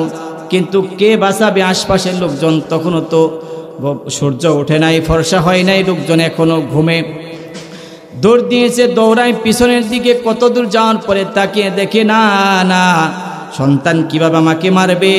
সে যেখানে দাঁড়িয়েছিল ওইভাবে যখন কোদাল উঁচু করেছে মাকে হত্যা করার জন্য, আসমান এবং জমিনের মালিক সাথে সাথে তার পুরা বডিকে পাথরের মতো শক্ত বানিয়ে দিয়েছে। আল্লাহু আকবার। আমার বন্ধুগণ, মা কিছু দূর যাওয়ার পরে পিছন দিকে তাকিয়ে দেখে সন্তান তো না। এবার সন্তানটাকে মা মাকে বাঁচাও, দেখে সন্তান নিচের দিকে যাচ্ছে, জমি তাকে গ্রাস করতেছে। এবার ফিরে আবার মা সন্তানের ডাকে কাছে চলে গেল, যাইতে যাইতে দেখে তার কোমর পর্যন্ত মাটির নিচে চলে গেছে। মা টেনে ধরে কিন্তু না, কোনোভাবেই রাখা যায় না। সন্তান চিৎকার করে আমাকে বাঁচাও, শরীর পাথরের মতো শক্ত হয়ে গেছে, মাটির নিচে গাড়তে লাগলো, যাইতে লাগলো। মা এমন কান্নাকাটি, আশপাশে লোকজনকে কান্নাকাটি করে জড়ো করলো। লোকজন কিতাবের মধ্যে দেখা যায় মানুষ তাকে এভাবে টেনে ধরেছে, কয়েকজন মানুষ, কিন্তু রাখা যায় না। কি যেন এমন আকর্ষণ, নিচের দিকে তাকে মাটির দিকে গ্রাস করে ফেললো। মায়ের রোনাজারি কান্না জারিতে আশপাশের লোকজন তার ওখানে খনন করতে লাগলো। ওখানে 70 ফিট পর্যন্ত কিতাবের মধ্যে লেখে খনন করা হয়েছিল, কিন্তু সন্তানের কোনো হদিস পাওয়া যায় নাই। দুনিয়াতে মায়ের যদি কেউ না থাকে তাহলে বলুন আল্লাহ আছে না নাই? যে আল্লাহ পাকিস্তানি জমিতে রয়েছে সে আল্লাহ বাংলাদেশে আছে না নাই? আমার ভাইয়েরা, যদি পিতামাতার সাথে বেয়াদবি করেন, আখিরাতের কথা তো রয়েছে। দুনিয়াতে এইভাবেই আপনাকে জমি আপনাকে গ্রাস করে ফেলতে পারে। আমার ভাইয়েরা, পিতামাতা কি জিনিস আজকে আরে মানুষ বুঝে না। আমার পিতা গত রমজানে, মাহে রমজানে 20 রমজানের দুনিয়া থেকে বিদায় হল। পিতামাতা তারা দুনিয়াতে বেঁচে থাকতে 7টি হক রয়েছে, মৃত্যুর পরে 7টি হক। আপনি পিতামাতাকে 1 নম্বর হক হলো আপনি অন্তর দিয়ে কলিজা দিয়ে মহব্বত করবেন, ভালোবাসবেন। মুখে নয়, শুধু দেখানোর জন্য নয়। অনেকে বাহানা করে পিতামাতাকে খুশি করার জন্য দেখায় যে আমি আপনাকে সম্মান করি, ভালোবাসি। তা নয়, অন্তর দিয়ে কলিজা দিয়ে ভালোবাসতে হবে পিতামাতাকে। 2 নম্বর কারণ হলো তাকে সর্বোচ্চ সম্মান করতে হবে। পিতামাতার সামনে অন্য কাউকে অনেকে বাবা বলে ডাকে না? বাংলাদেশে এরকম পীর আছে না নাই? আপনার পিতা বাদে দ্বিতীয় কাউকে বাবা বলা জায়েজ নাই। আপনি বিশ্বাস করেন, দেখেন আপনার পিতার সামনে যদি অন্য একজনকে আপনি বাবা বলে ডাক দেন, আপনার পিতা মনের মধ্যে কষ্ট পাবে কি পাবে না? কথা বলেন, পাবে কি পাবে না? অন্য আপনার পিতা বা দ্বিতীয় কাউকে পিতা বলা জায়েজ নেই। সম্মান করবেন। এরপরে কি করতে হবে? পিতামাতার হুকুম মানতে হবে। 3 নম্বর। 4 নম্বর কারণ হলো তাদেরকে অনুসরণ করতে হবে। তাদের জীবনের যে ভালো ভালো কাজগুলো রয়েছে আপনি তাদের কাছ থেকে শিখবেন। পিতামাতার কাছ থেকে আমাদের শিক্ষণীয় বিষয় আছে না নাই? পিতা যা করে ভালো ভালো কাজগুলো আপনি শিক্ষা গ্রহণ করবেন। যদি কোরআন সুন্নাহ বিরোধী না হয়, তাহলে প্রত্যেকটা কাজ আপনি শিখতে পারেন, অর্জন করতে পারেন। এরপরে পিতামাতার খেদমত করতে হবে, পিতামাতাকে স্বাচ্ছন্দ্যে রাখতে হবে। আপনার সাধ্য অনুযায়ী আপনি তাকে স্বাচ্ছন্দ্যে রাখবেন। আপনার যদি সামর্থ্য থাকে তাকে এসি কিনে দেওয়ার মতো, রুমটা তার গরম, তাকে এসি প্রয়োজন, তাকে এসি দিতে হবে। কিন্তু দেখা যায় না ফ্ল্যাট বাসার মধ্যে ছেলেরা কি করে, তার স্ত্রী নিয়ে পরিবার নিয়ে ছেলে মেয়ে থাকে, কিন্তু পিতামাতা গরমের মধ্যে বাংলা ঘরে থাকে। এরকম আছে না নাই? নাফরমান বেঈমান সন্তানগুলো। তুমি একবার চিন্তা করো। কিন্তু ইসলাম বলে দেয় তোমার সাধ্য অনুযায়ী পিতামাতাকে স্বাচ্ছন্দ্যে রাখতে হবে, তাদেরকে স্বাচ্ছন্দ্যে রাখতে হবে। এভাবে তাদের জন্য, এভাবে তারা যেন আরাম আয়েশে থাকতে পারে সেই ব্যবস্থা তাদের জন্য করতে হবে। আমার বন্ধুগণ, আপনি লক্ষ্য করেন পিতামাতা আপনাকে নিয়ে ছোটবেলা কত কষ্ট করেছে, কত লালন পালন করেছে। শীতের দিনে, যে শীতের দিন, এই শীতের দিনে আপনি যখন ঘুমিয়েছেন, পেশাব পায়খানা করে দিয়েছেন, এমন সময় মতো দুনিয়ার মানুষ সব ঘুমিয়ে গেছে। শীতের দিন আপনি রাত্রি 1টা 2টা নয়, যখন পেশাব করে দিয়েছেন, পিতা মাতা সেই ভিজা জায়গার মধ্যে শুয়ে আপনাকে শুকনা জায়গার মধ্যে ঘুমিয়ে দিয়েছেন। কথা বলেন ঠিক কিনা? আমার ভাইয়েরা, গতই যে মাহে রমজানের মধ্যে 17ই রমজান আমি বাসায় গেলাম। আব্বার অবস্থা খুব ভালো না তেমন একটা, অনেক বয়স হয়ে গেছে, 102 বছর তিনি বেঁচে ছিলেন। বার্ধক্যের কারণে তিনি বিছানায় পড়ে গেল কয়েক মাস। সমস্ত রিপোর্ট আমি পরীক্ষা করালাম, ডাক্তার বলছে সব ভালো, কিন্তু বয়সের কারণে তার শরীরে স্যালাইন চলে না, রোগগুলো এত ভিতরে চলে গেছে, স্যালাইন দেওয়া যায় না, মুখে খাবার দেওয়া যায় না, খেতে পারে না। এই অবস্থায় 17 রমজান আমি বাসায় গেলাম। রাত্রিবেলা আমি বললাম স্ত্রীকে, আমি আব্বার সাথে আজকে ঘুমাবো।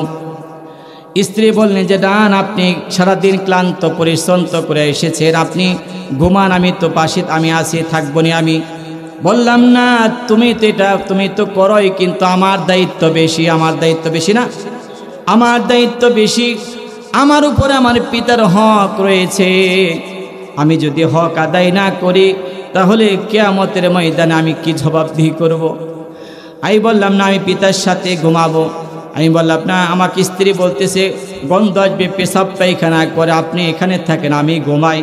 আমি বললাম না না, আমি শুনেছিলাম মায়ের কাছে, আমি ছোট্টবেলা যখন অসুস্থ হয়ে পড়েছিলাম, আমি সন্ধ্যাবেলা একটি কমলার কথা জিজ্ঞেস করেছিল, কি খাবে বাবা? আমি বললাম কমলা খাবো। আমার পিতা 10 কিলোমিটার দূর থেকে হেঁটে রাত্রিবেলা আমাকে এনে কমলা খাওয়িয়েছিলেন। আমার পিতা আজকে আছে, কাল নাও থাকতে পারে। আমি আমার হক বেশি, আমি এই জন্যে পিতার কাছে থাকব, রাত্রি যাপন করব, তার যেভাবে আছে আমি ওবে তার সাথেই থাকব, দুর্গন্ধ আমার কাছে আসবে না, আমি পিতার সাথে থাকলাম। এভাবে বলে আমি তো তেমন একটা সময় দিতে পারি না, আমি দূর থাকি, চাকরি করি, আর তুমি তো বাসায় থাকো, কিন্তু দায়িত্ব তো আমি সন্তান হিসাবে আমার বেশি, আমার এটা দায়িত্ব। আমার বন্ধুগণ, আমার ভাইয়েরা, সন্তান যখন, পিতামাতা যখন বার্ধক্যে চলে আসে, অসুস্থ হয়ে পড়ে, দুনিয়ার সমস্ত মানুষ যদি তার কাছে যায় এত খুশি হবে না। কোনো ছেলে মেয়ে যদি পিতামাতার কাছে একটু সময় দেয়, বসে, তাহলে এর চাইতে বেশি গুণ পিতামাতা খুশি হয়ে যায়। এই জন্য পিতামাতার সাথে মাঝে মাঝে সাক্ষাৎ করা, এটা একটা হক, অধিকার রয়েছে। আপনি দেখা করবেন, সাক্ষাৎ করবেন। আজকে পিতামাতার সাথে সাক্ষাৎ করা হয় না, দেখা করা হয় না। যখন সন্তান বাহিরে থাকে, ফাঁকে থাকে, দূরে থাকে, পিতামাতার কলিজার মধ্যে রক্তক্ষরণ হয়, তারা সন্তানের কথা খেয়াল করে, মনের মধ্যে তাদের এভাবে চিন্তা করে সন্তানের কথা মনে করে। আমার ভাইরা, তাহলে পিতামাতার খেদমতের দরকার রয়েছে। দেখি তো আপনাদের মাঝে কার কার পিতামাতা রয়েছে, বেঁচে আছে কার কার? আলহামদুলিল্লাহ, হাত নামান। পিতামাতা নাই কার কার? দেখি, পিতামাতা নাই। আরে এতিম। আপনারা দেখেন, পিতামাতা দুনিয়া থেকে চলে গেছে। দুনিয়াতে বেঁচে থাকতে 7টা হক ছিল। যাদের পিতামাতা বেঁচে আছে তারা পিতামাতার খেদমত করবেন। নবীজি বলেন, আল জান্নাতু তাহাতা আকদামিল উম্মাহাত, মায়ের পায়ের নিচে সন্তানের বেহেশত। আমার ভাইয়েরা লক্ষ্য করেন, দুনিয়ার যত আমরা পুরুষ রয়েছি আমাদের পায়ের নিচে জুতা, আমাদের পায়ের নিচে কি? জুতা, শুধু জুতা। নবী বলেন আর মায়ের পায়ের নিচে সন্তানের বেহেশত।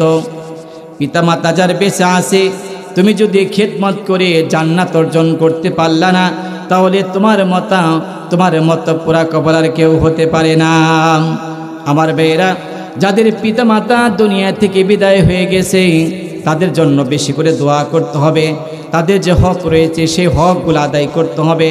মৃত্যুর পরেও 7টি হক রয়েছে, আদায় করতে হবে তাদের জন্য। তারা যদি ঋণ রেখে যায়, ঋণটা পরিশোধ করতে হবে। ঋণ পরিশোধ করতে হবে না? বলবেন যে না, পিতা ঋণ করছে, আমি পরিশোধ করবো কেন? না, আপনি যখন ছোট ছিলেন, আপনি কোনো ঋণ করলে দোকানে বাকি খেয়েছেন 5,000 টাকা, সেটা দিয়েছেন কে? পিতা দেয় নাই? কথা বলেন, পিতা দিয়েছে কিনা? দিয়েছে। মৃত্যুর পরে পিতা যদি ঋণ করে যায়, এটা সন্তানের দায়িত্ব ঋণকে পরিশোধ করা। এরপরে যদি পিতা যদি ওসিয়ত করে যায়, ওসিয়ত পূর্ণ করতে হবে। পিতার জন্য ক্ষমা চাইতে হবে। ক্ষমা তার কাছ থেকে, গুনাহের মাপের জন্য আল্লাহর কাছে ক্ষমা চাইতে হবে বেশি করে। নেকির ব্যবস্থা করতে হবে, নেকি তার পিতার জন্য নেকি পৌঁছানোর ব্যবস্থা করতে হবে। আজকে মরহুম আব্দুল কাদের সাহেবের উদ্যোগে আয়োজন করা হয়েছে, দোয়ার আয়োজন, মাহফিলের আয়োজন, যাতে করে সে কবরে শান্তিতে থাকতে পারে, এই জন্য সেই ব্যবস্থা করা। এরকমভাবে প্রত্যেকটা সন্তান পিতার জন্য নেকির ব্যবস্থা করতে হবে। কারণ যারা কবর জগতে চলে যায় দুনিয়া থেকে, তারা কতটা বিপদে থাকে দেখেন। একজন হাদিসের মধ্যে পাওয়া যায়, জীবিত মানুষকে যদি আপনি পানির মধ্যে চুবিয়ে রাখেন, সে যতটা কষ্টে থাকে, একজন মৃত ব্যক্তি এর চাইতেও 1000 গুণ বেশি কষ্টে থাকে। আমার বন্ধুগণ, আপনি দুনিয়াতে যদি বিপদগামী হয়ে যান, আপনার পরিবারের লোকজন, আপনার আত্মীয় স্বজন, প্রতিবেশী, তারা আপনাকে সাহায্য করে। কিন্তু একজন কবরবাসী, পাশেই কবরস্থান, বাড়ির পাশেই কবর, এরকম আছে না নাই? উঠানেই কবর, কিন্তু তিনি কেমন অবস্থায় আছে দুনিয়ার কেউ জানে? দুনিয়ার কেউ জানে না, দুনিয়ার কেউ বুঝবে না, কেউ জানবে না। এই জন্য আমার ভাইয়েরা, যারা মুরব্বিয়ান ইকরাম দুনিয়া থেকে চলে গেছে, তারা কোন অবস্থায় আছে আমরা জানি না। প্রতিনিয়ত তাদের জন্য নেকির ব্যবস্থা করা, তাদের জন্য সৎকার ব্যবস্থা করা, দান সৎকার করা, দোয়া করা, বেশি করে কাছের মানুষ যারা, সন্তান যারা, প্রতিনিয়ত তাদের জন্য নেকির ব্যবস্থা করা, এটা আপনার দায়িত্ব। আমার বন্ধুগণ, এরপরে পিতা মাতার কাছের মানুষ যারা, আত্মীয় স্বজন যারা, তাদের সাথে সদাচরণ করা, বন্ধু বান্ধব যারা আছে তাদেরকে উত্তম আচরণ করা তাদের সাথে। এবং কি আরেকটা হক হলো, যারা পিতার সাথে ভালো সম্পর্ক ছিল, চাচা আছে, কাছের মানুষ আছে, পিতার সাথে ভালো সম্পর্ক, ইসলাম বলে তাদেরকে মাঝে মাঝে হাদিয়ে দেওয়া। সর্বশেষ হলো কবর জিয়ারত করা। মাঝে মাঝে আপনি শুধুমাত্র এটাই করবেন না, মাঝে মাঝে পিতামাতার কবরকে আপনি জিয়ারত করবেন। কি করবেন? পিতামাতার কবর জিয়ারত করতে হবে। নবীজি একবার মায়ের কবর জিয়ারত করতে গেলেন, সাহাবীকরামদের বললেন তোমরা কেঁদো না। নবীজি জিয়ারত করতে যে যখন তিনি মায়ের কবর জিয়ারত করতে গিয়ে নিজেই কেঁদে ফেললেন। সাহাবায়ে-কেরাম এত কাঁদতে লাগলেন। নবীজি পরে বললেন তোমাদেরকে নিষেধ করলাম, কেন তোমরা কাঁদলে? সাহাবায়ে-কেরাম বলছে ইয়া রাসূলুল্লাহ, আপনার চোখে যখন পানি এসে গেছে, আপনি যখন কাঁদতেছেন, আপনার চোখের পানি দেখে আমরা তো ঠিক থাকতে পারি না, আমরাও কান্না করেছি। আপনি যদি কবরের পাশে দাঁড়িয়ে পিতামাতার জন্য জিয়ারত করেন, দোয়া করেন, আপনি চোখের 2টা ফোঁটা পানি যদি ফেলে আল্লাহর কাছে দোয়া করেন, রব্বুল আলামিন আপনার চোখের পানি মাটিতে পড়ার আগে আপনার পিতামাতার কবর জান্নাতের বাগান হয়ে যায়। সুবহানাল্লাহ বলবেন না? আওয়াজ দিয়ে বলেন সুবহানাল্লাহ। এই কাজ আমরা করব কি করব না? তাহলে হকের ব্যাপারে অনেক কথা। তাহলে 1 নাম্বার হক হলো পিতামাতার হক, এটা আমাদেরকে আদায় করতে হবে। ওগো মা তুমি এ ধরনের শ্রেষ্ঠ নিয়ামত তোমারই পদতলে রয়েছে জান্নাত, তোমারই পদতলে রয়েছে জান্নাত। কোরআনে আল্লাহ তাআলা তারই পরে মা বাবার কথা দিলেন, তাদেরই প্রতি সদা এহসান তরে, এহসান তরে। তাদেরই খুশিতে যে আল্লাহর সন্তোষ, তাদেরই রাগেতে রব হয় যে অসন্তোষ। পিতামাতার খুশিতে আল্লাহ খুশি হয়ে যায়, আর পিতামাতার অসন্তুষ্টিতে আল্লাহ আপনার প্রতি রাগান্বিত হয়ে যায়। এই জন্য আমরা পিতামাতার এই হক আদায় করব কি করব না? কে কে করবো হাত জাগিয়ে দেখাই। আল্লাহ আমাদেরকে কবুল করেন বলে আমিন। আমাদেরকে হক আদায় করার মতো তৌফিক দান করেন বলে আমিন। আমার বন্ধুগণ, জান্নাত এই কোরআন হাদিসের চক্ষুতে দা দেখা যায় যে কিয়ামতের ময়দানে জান্নাত আপনার কাছে, দূরে না। জান্নাত জাহান্নামের ফয়সালা আপনার একবারে কাছে, নিকটবর্তী।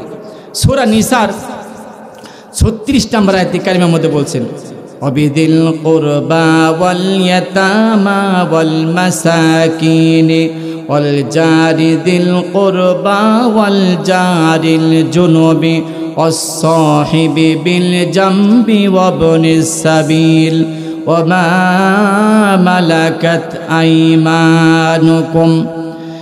এই আয়াতে কারিমার মধ্যে 8 শ্রেণীর মানুষের হকের কথা বলা হয়েছে। আমি দেখলাম কোরআনের এই চক্ষু দিয়া মানুষ কিয়ামতের ময়দানে এই 8 শ্রেণী মানুষের হকই বেশি মানুষ হরণ করে, লঙ্ঘন করে, যার কারণে কিয়ামতের ময়দানে তারা এখানেই জাহান্নামী হয়ে যাবে, থেকে যাবে।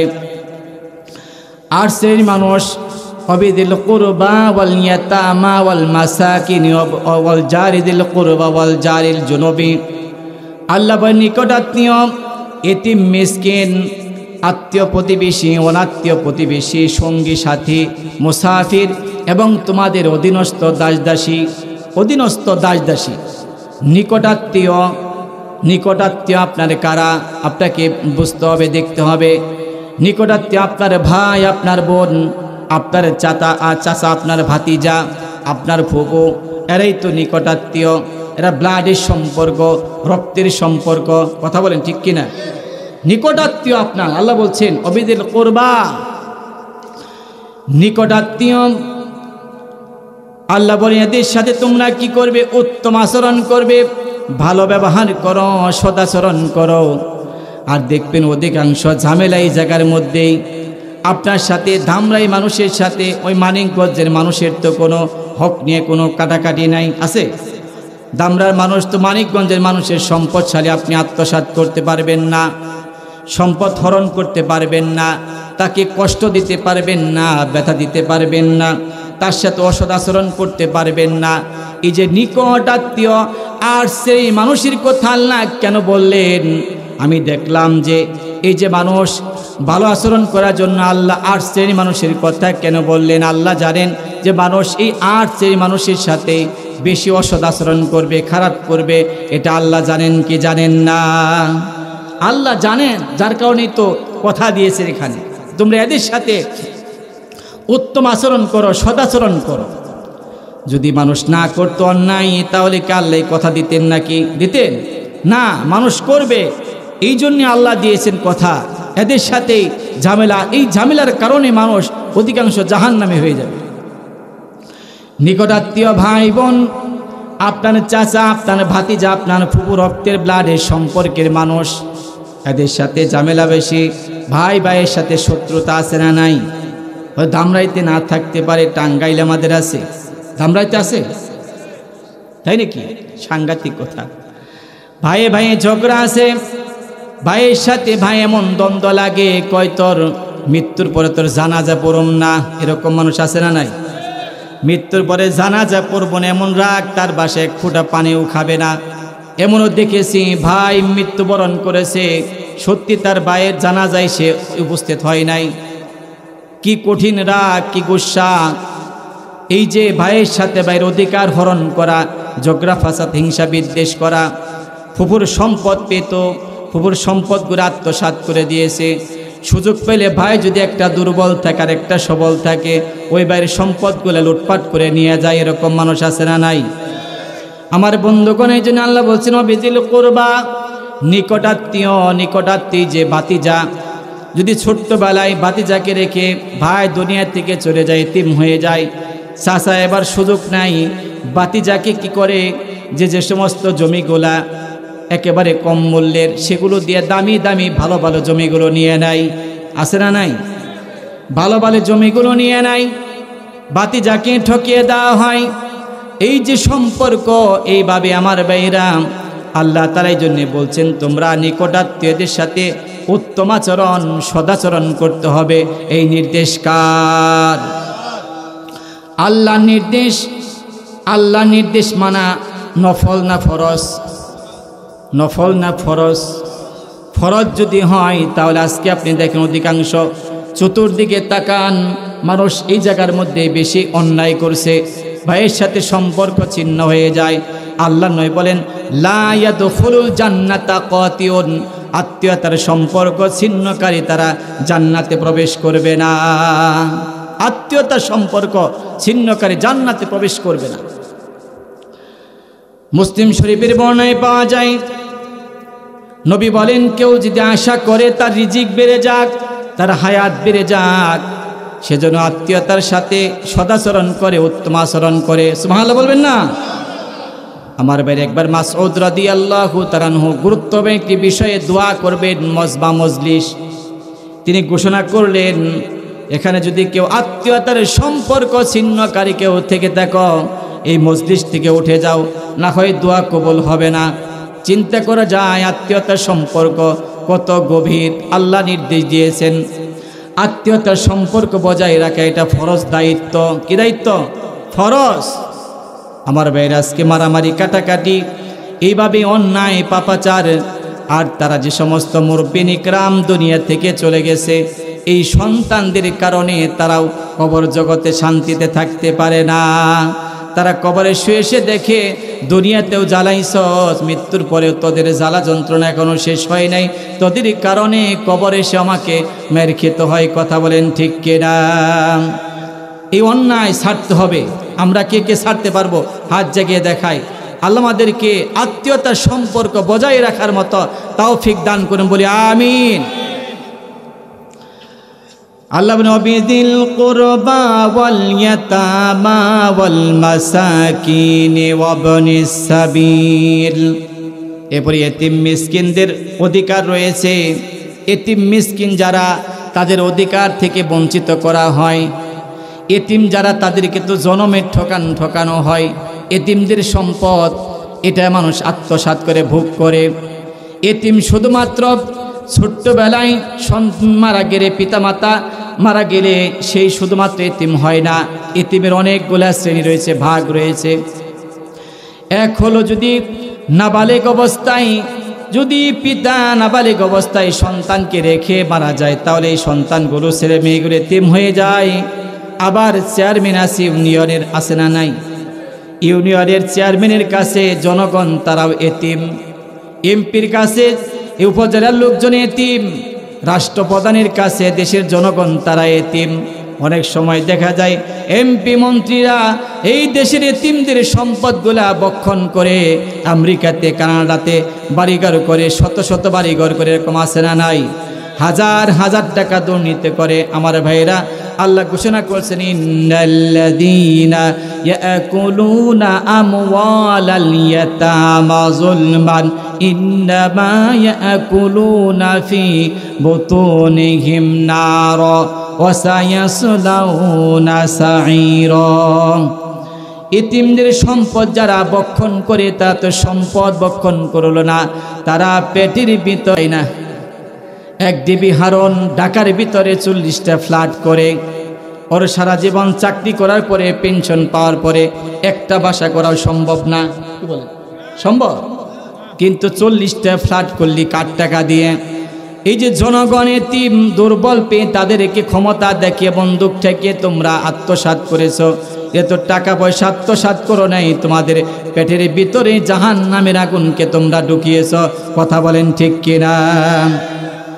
আমার বন্ধুগণ, এতিম মিসকিন যারা, যাদের সম্পত্তি বলতে কিছুই নেই, মিসকিন যখন এসে সাইল করে আপনার কাছে কিছু চায়, আপনি ধমক দেন, এরকম মানুষ আছে না নাই? না, কখনো সাইলকে ধমক দিবেন না, এটা নিষেধ। আপনি যদি কিছু পারেন দেন, না পারলে বলবেন আজকে দিতে পারলাম না, আরেক দিন দেব, অথবা দিতে পারলাম না, আরেক দিন চেষ্টা করব। নবীজি কোনো দিন কোনো সাইলকে ধমক দেন নাই, না পারলে বলছেন আজকে দিতে পারলাম না, আরেক দিন দেব তোমাকে। কিন্তু আমাদের মাঝে এমন খারাপ আচরণ, ওকে ধমক দেয়, যা, ও মনের মধ্যে এত কষ্ট পায়, আরে গরিব মানুষ, আমি 2-4 টাকা চেয়েছি, আমাকে এই জন্য ধমক দেওয়া। والجار ذي القربى والجار الجنب والصاحب بالجنب وابن السبيل وما ملكت أيمانكم।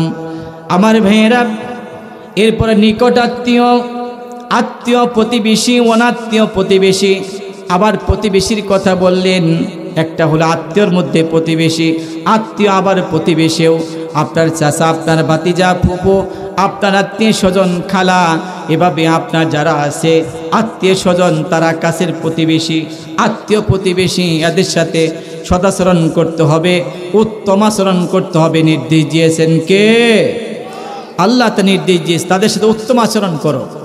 আত্মীয় প্রতিবেশী, অনাত্মীয় প্রতিবেশী, এই যে এদের সাথে দেখবেন বেশিরভাগ প্রতিবেশী আপনার সাথে এ বাসার সাথে ও বাসার সাথে ঝগড়া, বিবাদ, মারামারি, হামলা মামলা আছে না নাই? আছে না নাই? হামলা মামলা করা হয় এইভাবে। কিয়ামতের ময়দানে এরাই তো আপনার বিরুদ্ধে মামলা দায়ের করবে। প্রতিবেশী সম্পর্কে যখন আয়াতগুলো নাজিল হতেছিল, নবীজি আশঙ্কা করতেছিল, যে আমি আশঙ্কা করলাম আল্লাহ তাআলা এই প্রতিবেশীকে উত্তরাদি করে দেন কিনা, সম্পদের মালিক বানিয়ে দেন কিনা। চিন্তা করা যায় প্রতিবেশীর সাথে তাহলে উত্তম আচরণ, সদাচরণ করতে হবে, সর্বোচ্চ আচরণ করতে হবে। আপনি কোনোভাবে তাদের সাথে শত্রুতা এভাবে করা যাবে না। আমার সাথে কয়েকদিন পূর্বে একজনে আসছে যে তার ফুফু, সে ভাতিজাকে জাদু করেছে হত্যা করার জন্য। চিন্তা করা যায় যে জাদুটোনা করে, কুফরি করে, এরকম মানুষ আছে না নাই? মা বোনদের মাঝে এরকম বেশি করে। আমার মেয়েরা, এমনকি সন্তানেরা পিতা মাতার সাথে এক খাবারে এক পাকে খেতে পারে না। তার পিছনে যতগুলো কারণ দেখলাম, এই যে স্ত্রীরা, তারা এর এক ভেজালের মূলে। তারা কি করে? স্বামীদের কিছু তো ফুসলাই আলাদা করার জন্য, সেপারেট করার জন্য। আর শাশুর দিক থেকে মা, বড় বোন যদি থাকে, তারা বুদ্ধি দেয়, পরামর্শ দেয়, আছে না নাই? রাগ করছেন আপনারা? যেটা যদি বলি তাহলে মা বোনরা তো শুনতেছে, তারা আবার আজকে বাসায় গেলে কি যে করে আল্লাহ জানে। এরা শুধু বুদ্ধি দেয়, পরামর্শ দেয়, না দরকার নাই থাকা, সেপারেট হয়ে যা, সংসারে উন্নতি হবে। কিন্তু মনে রাখবেন মায়েরা, আমার বোনেরা, আপনাদেরকে একটা গোপন কথা শিখিয়ে দেই। স্বামী যদি আপনি মন পেতে চান, ভালোবাসা পেতে চান, তাহলে আপনি আপনার শ্বশুর এবং শাশুড়ি যদি খেদমত করেন, তাহলে আপনি মন পাবেন স্বামীর। তা অন্যথায় আপনি যত কিছুই করেন, অনেক সময় স্বামীও চাপের কারণে বাধ্য হয়, কিন্তু মন থেকে আপনাকে ভালোবাসবে না। কথা বলেন ঠিক কিনা? কিন্তু প্রত্যেকটা সন্তান চায় তার পিতামাতাকে কাছে রাখার জন্য, এক পাকে খাবার খাওয়ার জন্য, কিন্তু স্ত্রীদের কারণে তারা পারে না। যতগুলো কারণ রয়েছে তার মধ্যে এটাই মূল কারণ, এখানেই ঝামেলা হয়ে যায়। মায়েরা, আমার বোনেরা, আপনার স্বামীর যদি মন পেতে চান, ভালোবাসা পেতে চান, আপনি আপনার শ্বশুর এবং শাশুড়ির সাথে উত্তম আচরণ করবেন, খেদমত করবেন, দেখবেন আপনার স্বামী আপনাকে আগের চাইতে অনেক ভালোবাসবে। কথা বলেন ঠিক কিনা? আমার বন্ধুগণ, একজন স্ত্রীর মনে পড়ে গেল অনেক কথা, লম্বা কথা। আমি দেখেছি হযরতে খাদিজাতুল কুবরা রাদিয়াল্লাহু তাআলা আনহার জীবনী থেকে, যে তিনি তার সম্পদগুলা, সমস্ত সম্পদগুলা নবীজিকে ওয়েল করে দিয়েছেন, ইসলামের জন্য দান করে দিয়েছিলেন। আল্লাহর পক্ষ থেকে সালাম আসেন নাই, কিন্তু আল্লাহ তাআলা হযরতে খাদিজাতুল কুবরা রাদিয়াল্লাহু তাআলা আনহাকে সালাম জানালেন। কখন? যখন নবীজি ওই যে হেরা গুহাতে বসে ধ্যানমগ্ন করতেন, ওখানে থাকতেন আম্মাজান খাদিজাতুল কুবরা রাদিয়াল্লাহু তাআলা আনহা। তিনি খাবার তৈরি করে নিয়ে, এখন তো ওঠার জন্য সিঁড়ি তৈরি করে দেওয়া হয়েছে, ব্যবস্থা আছে, তখন ছিল না। পাথর এক হাতে খাবার নিয়ে আরেক হাত দিয়ে পাথরগুলো বেয়ে বেয়ে ওই উঁচু পাহাড়ে যেয়ে নবীজির জন্য খাবার নিয়ে যেতেন। আমার ভাইয়ের, আল্লাহ তাআলা একদিন দেখলেন খাদিজা এত কষ্ট করে, এটা দেখে আল্লাহ তাআলার কাছে স্বামীর খেদমত এটা খুব ভালো লেগে গেল। আল্লাহ তাআলা জিবরাইলের মাধ্যমে জানিয়ে দাও, নবী আজকে খাদিজা আপনার কাছে আসলে আপনি বলে দিবেন খাদিজাকে আমার পক্ষ থেকে আমি সালাম জানিয়ে দিলাম।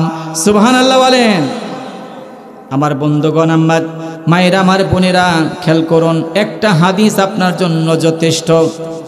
যদি আপনি সম্মান পেতে চান, আপনি স্বামীর ভালোবাসা পেতে চান, তাহলে স্বামীর যদি খেদমত করেন, তাহলে আল্লাহর পক্ষ থেকে খাদিজাতুল কুবরা সালাম পেয়েছে, আপনি কি তার মতো সালাম পেতে পারেন না? আমার বন্ধুগণ, এবং কি হযরতে আসিয়া আলাইহিস সালাতু ওয়াস সালাম ফেরাউনের স্ত্রী, তার ব্যাপারে এই যে ফেরাউনের স্ত্রী কেন কোরআনে কারিমের মধ্যে আসিয়ার নামকে আল্লাহ জানেন না? জানেন না? আল্লাহ জানেন। এরপরও আল্লাহ তাআলা ফেরাউনের স্ত্রী বলে কেন ডাক দিলেন? তাফসীরের মধ্যে দেখলাম যে আসিয়া আলাইহিস সালাতু ওয়াস সালাম তিনি ফেরাউন যত জুলুম নির্যাতন করেছে, অত্যাচার করেছে, এরপরও আসিয়া কোনোদিন ফেরাউনের জন্য বদদুয়া করেন নাই, ফেরাউনের জন্য বদদুয়া করেন নাই। আসিয়া তিনি দোয়া করেছেন, রব্বুল আলামিন আমাকে স্বামীর অত্যাচার থেকে আমাকে বাঁচাও। তিনি বলেন যে আমাকে স্বামীকে ধ্বংস করে দাও, শেষ করে দাও, এরকম কোনো দিন একটা শব্দ ব্যবহার করেন নাই। মায়ের, আমার বোনেরা, লক্ষ্য করুন, এজন্য আল্লাহ তাআলা ফেরাউনের স্ত্রী বলে ডাক দিয়েছেন। ফেরাউনের স্ত্রীর পর আসিয়া কোনোদিন স্বামীর জন্য বদদুয়া করেন নাই, বলছেন স্বামীর অত্যাচার থেকে আমাকে বাঁচাও। আমাকে খেয়াল করতে হবে আমার বন্ধুগণ। বলতেছিলাম, তাহলে এই যে আত্মীয় প্রতিবেশী, অনাত্মীয় প্রতিবেশী, এদের সাথে উত্তম আচরণ করতে হবে, সদাচরণ করতে হবে। একটা জিনিস প্রয়োজন হলে বাসায় আত্মীয় প্রতিবেশী যায়, এটা জিনিস চাই, অনেকে দিতে চায় না, এরকম আছে না নাই? সহযোগিতা করতে চায় না, শুধুমাত্র হিংসা হিংসি, এভাবে চলে মারামারি, হামলা মামলা করে, যুগের পর যুগ মামলা চলে যায়। এই যে আপনি লক্ষ্য করুন, যে আমি রেকর্ডারের কথা আমি বলছিলাম, কিয়ামতের ময়দানে এই যে রেকর্ডার যখন আমল নামা পেশ করা হবে, এই যে আপনি যা করেছেন এই সমস্ত কিছুগুলো আপনার রেকর্ডারের মধ্যে, আমল নামার মধ্যে থাকবে কি থাকবে না? থাকবে না? অবশ্যই থাকবে। আপনি আপনার প্রতিবেশী, আত্মীয়ের প্রতিবেশী, তাদের সাথে কি প্রতারণা করেছেন, ধোঁকাবাজি করেছেন, সেগুলো তো আপনার আমলনামার মধ্যে রয়েছে। আপনি যখন দেখতে পাবেন, আমলনামা আপনার হাতে দেওয়া হবে, তখন আপনি দেখতে পাবেন আপনার সামনে ওই দিন তামাম পৃথিবীর মানুষ দেখবে আপনি প্রতারণা করেছেন, আত্মীয়র মাঝে এরকম দুশ্মনী করেছেন, শত্রুতা করেছেন, তাকে হত্যা করার জন্য ষড়যন্ত্র করেছেন। তখন বলুন তো আপনি, কিয়ামতের ময়দানে তামাম পৃথিবীর মানুষের সামনে যখন প্রকাশ করা হবে, আপনি ওই দিন আপনার মুখ থাকবে কোথায়? থাকবে? চিন্তা করা যায়? আমার বন্ধুগণ, আপনি একবার লক্ষ্য করুন, দুনিয়াতে আজকে আপনি যা কিছু করেন না কেন, আপনি কি স্থায়ীভাবে টিকে থাকতে পারবেন? পারবেন? একদিন মৃত্যু হবে কিনা? একদিন মৃত্যু হবে, মরতেই হবে। আমাদের যখন প্রাণ আছে, জীবন আছে, একদিন আমাদের মৃত্যু হবে। আপনি প্রতিবেশীকে ঠকিয়ে, তাদেরকে ভাই বোনদেরকে ঠকিয়ে, চাচা ভাতিজাকে ঠকিয়ে, ফুপুদেরকে ঠকিয়ে, ভাই ভাইকে ঠকিয়ে, ভাই বোনকে ঠকিয়ে সম্পদশালী করে আপনি পাহাড়ে গড়বেন। আপনি যত কিছুই করেন, রাজা হন, বাদশাহ হন, কোটি কোটি টাকার মালিক হন, এরপরও তো আপনাকে দুনিয়া ছেড়ে একদিন মরতেই হবে। মরতে হবে না? অবশ্যই একদিন মরতে হবে। আমার বন্ধুগণ, আল্লাহ বলছেন, আইনামা তাকুনু ইউদরিকুমুল মাউত ওয়ালাউ কুনতু ফি বুরুজিম মুশাইয়াদা। তুমি যেখানেই থাকো না কেন, তুমি যদি সুদৃঢ় দুর্গের ভিতর অবস্থান করো, প্রাচীরের ভিতর অবস্থান করো, এরপরও তোমাদেরকে মৃত্যুবরণ করতে হবে। কথা বলুন ঠিক কিনা? তাহলে আপনি যে একবার চিন্তা করুন, আমাকে তো মৃত্যুবরণ করতে হবে, কবরে যেতে হবে। কবর এমন একটা জায়গা যেখানে কবর কাউকে চিনে না, একমাত্র আমল ছাড়া কাউকে চিনে না। কবর কারোর সাথে কোনো আপনার এভাবে আপনাকে কবর কখনো ওখানে কেউ ঘুষ দিয়ে টাকা পয়সা দিয়ে আপনি ওখান থেকে ওই আযাব থেকে মুক্ত হতে পারবেন না। আপনার যদি আমল ঠিক না থাকে, ঈমান ঠিক না থাকে, তাহলে আপনাকে বুঝতে হবে যতগুলা আল্লাহ নির্দেশের কথা বলেছেন, আল্লাহর বিধান হুকুম আহকাম রয়েছে, সমস্ত বিধিবিধানগুলো আমাদের মানার দরকার আছে না নাই? একটু জিকির করি, লা ইলাহা ইল্লাল্লাহ, জোরে লা ইলাহা ইল্লাল্লাহ, জোরে হবে পিছনে ভাইরা, জবান ছেড়ে দিয়ে লা ইলাহা লা ইলাহা ইল্লাল্লাহ, লা ইলাহা। আল্লাহু নাম যতই জপি, পড়েন আল্লাহু নাম যতই জপি ততই মধুর লাগে, নামে এত মধু থাকে কে জানি তো আগে। চিল্লা বলে মারহাবা। আমার ভাইয়ের একটা মানুষ যদি চিন্তা করে আমাকে মৃত্যু হবে, কবরে যেতে হবে, তাহলে আপনি কখনো প্রতিবেশীর হক নষ্ট করতে পারেন না, বান্দার হক নষ্ট করতে পারেন না। এই প্রত্যেকটা আপনার কর্ম কাজ সব আপনার আমল মধ্যে আছে না নাই? আপনি একবার চিন্তা করুন, অন্ধকার কবরে যেদিন চলে যাব, ওখানে কোনো সাথী থাকবে না, বাতি থাকবে না, কেউ থাকবে না। কবরে কি করে রবে একা একা ভাবো, আমার সাথে পড়েন, কবরে কি করে রবে একা একা। অন্ধ ঘরে বাতি নাই, বন্ধ ঘরে সাথী নাই।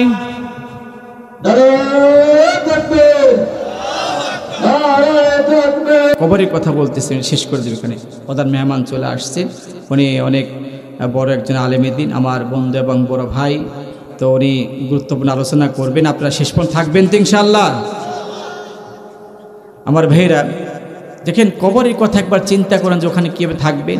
আমার সাথে একবার পড়েন, কবরে কি করে রবে একা একা ভাবো, কবরে কি করে রবে একা একা।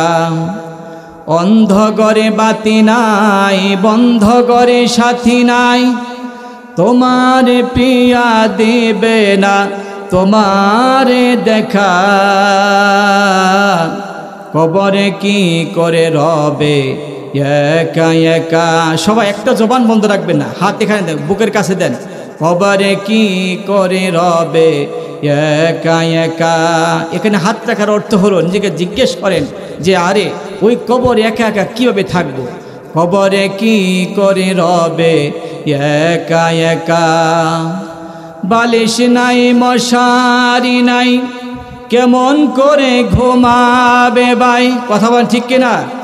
বালিশ নাই, মশারি নাই, কেমন করে ঘুমাবে ভাই। নাই আর কন্ডিশনের ঠাই, নাই আর কন্ডিশনের ঠাই, নাই হিটার পাখা। কবরে কি করে রবে একা একা ভাবো, কবরে কি করে রবে একা একা। আমাদেরকে আমরা যেদিন অন্ধকার কবরে চলে যাব, আল্লাহ যেন আমাদের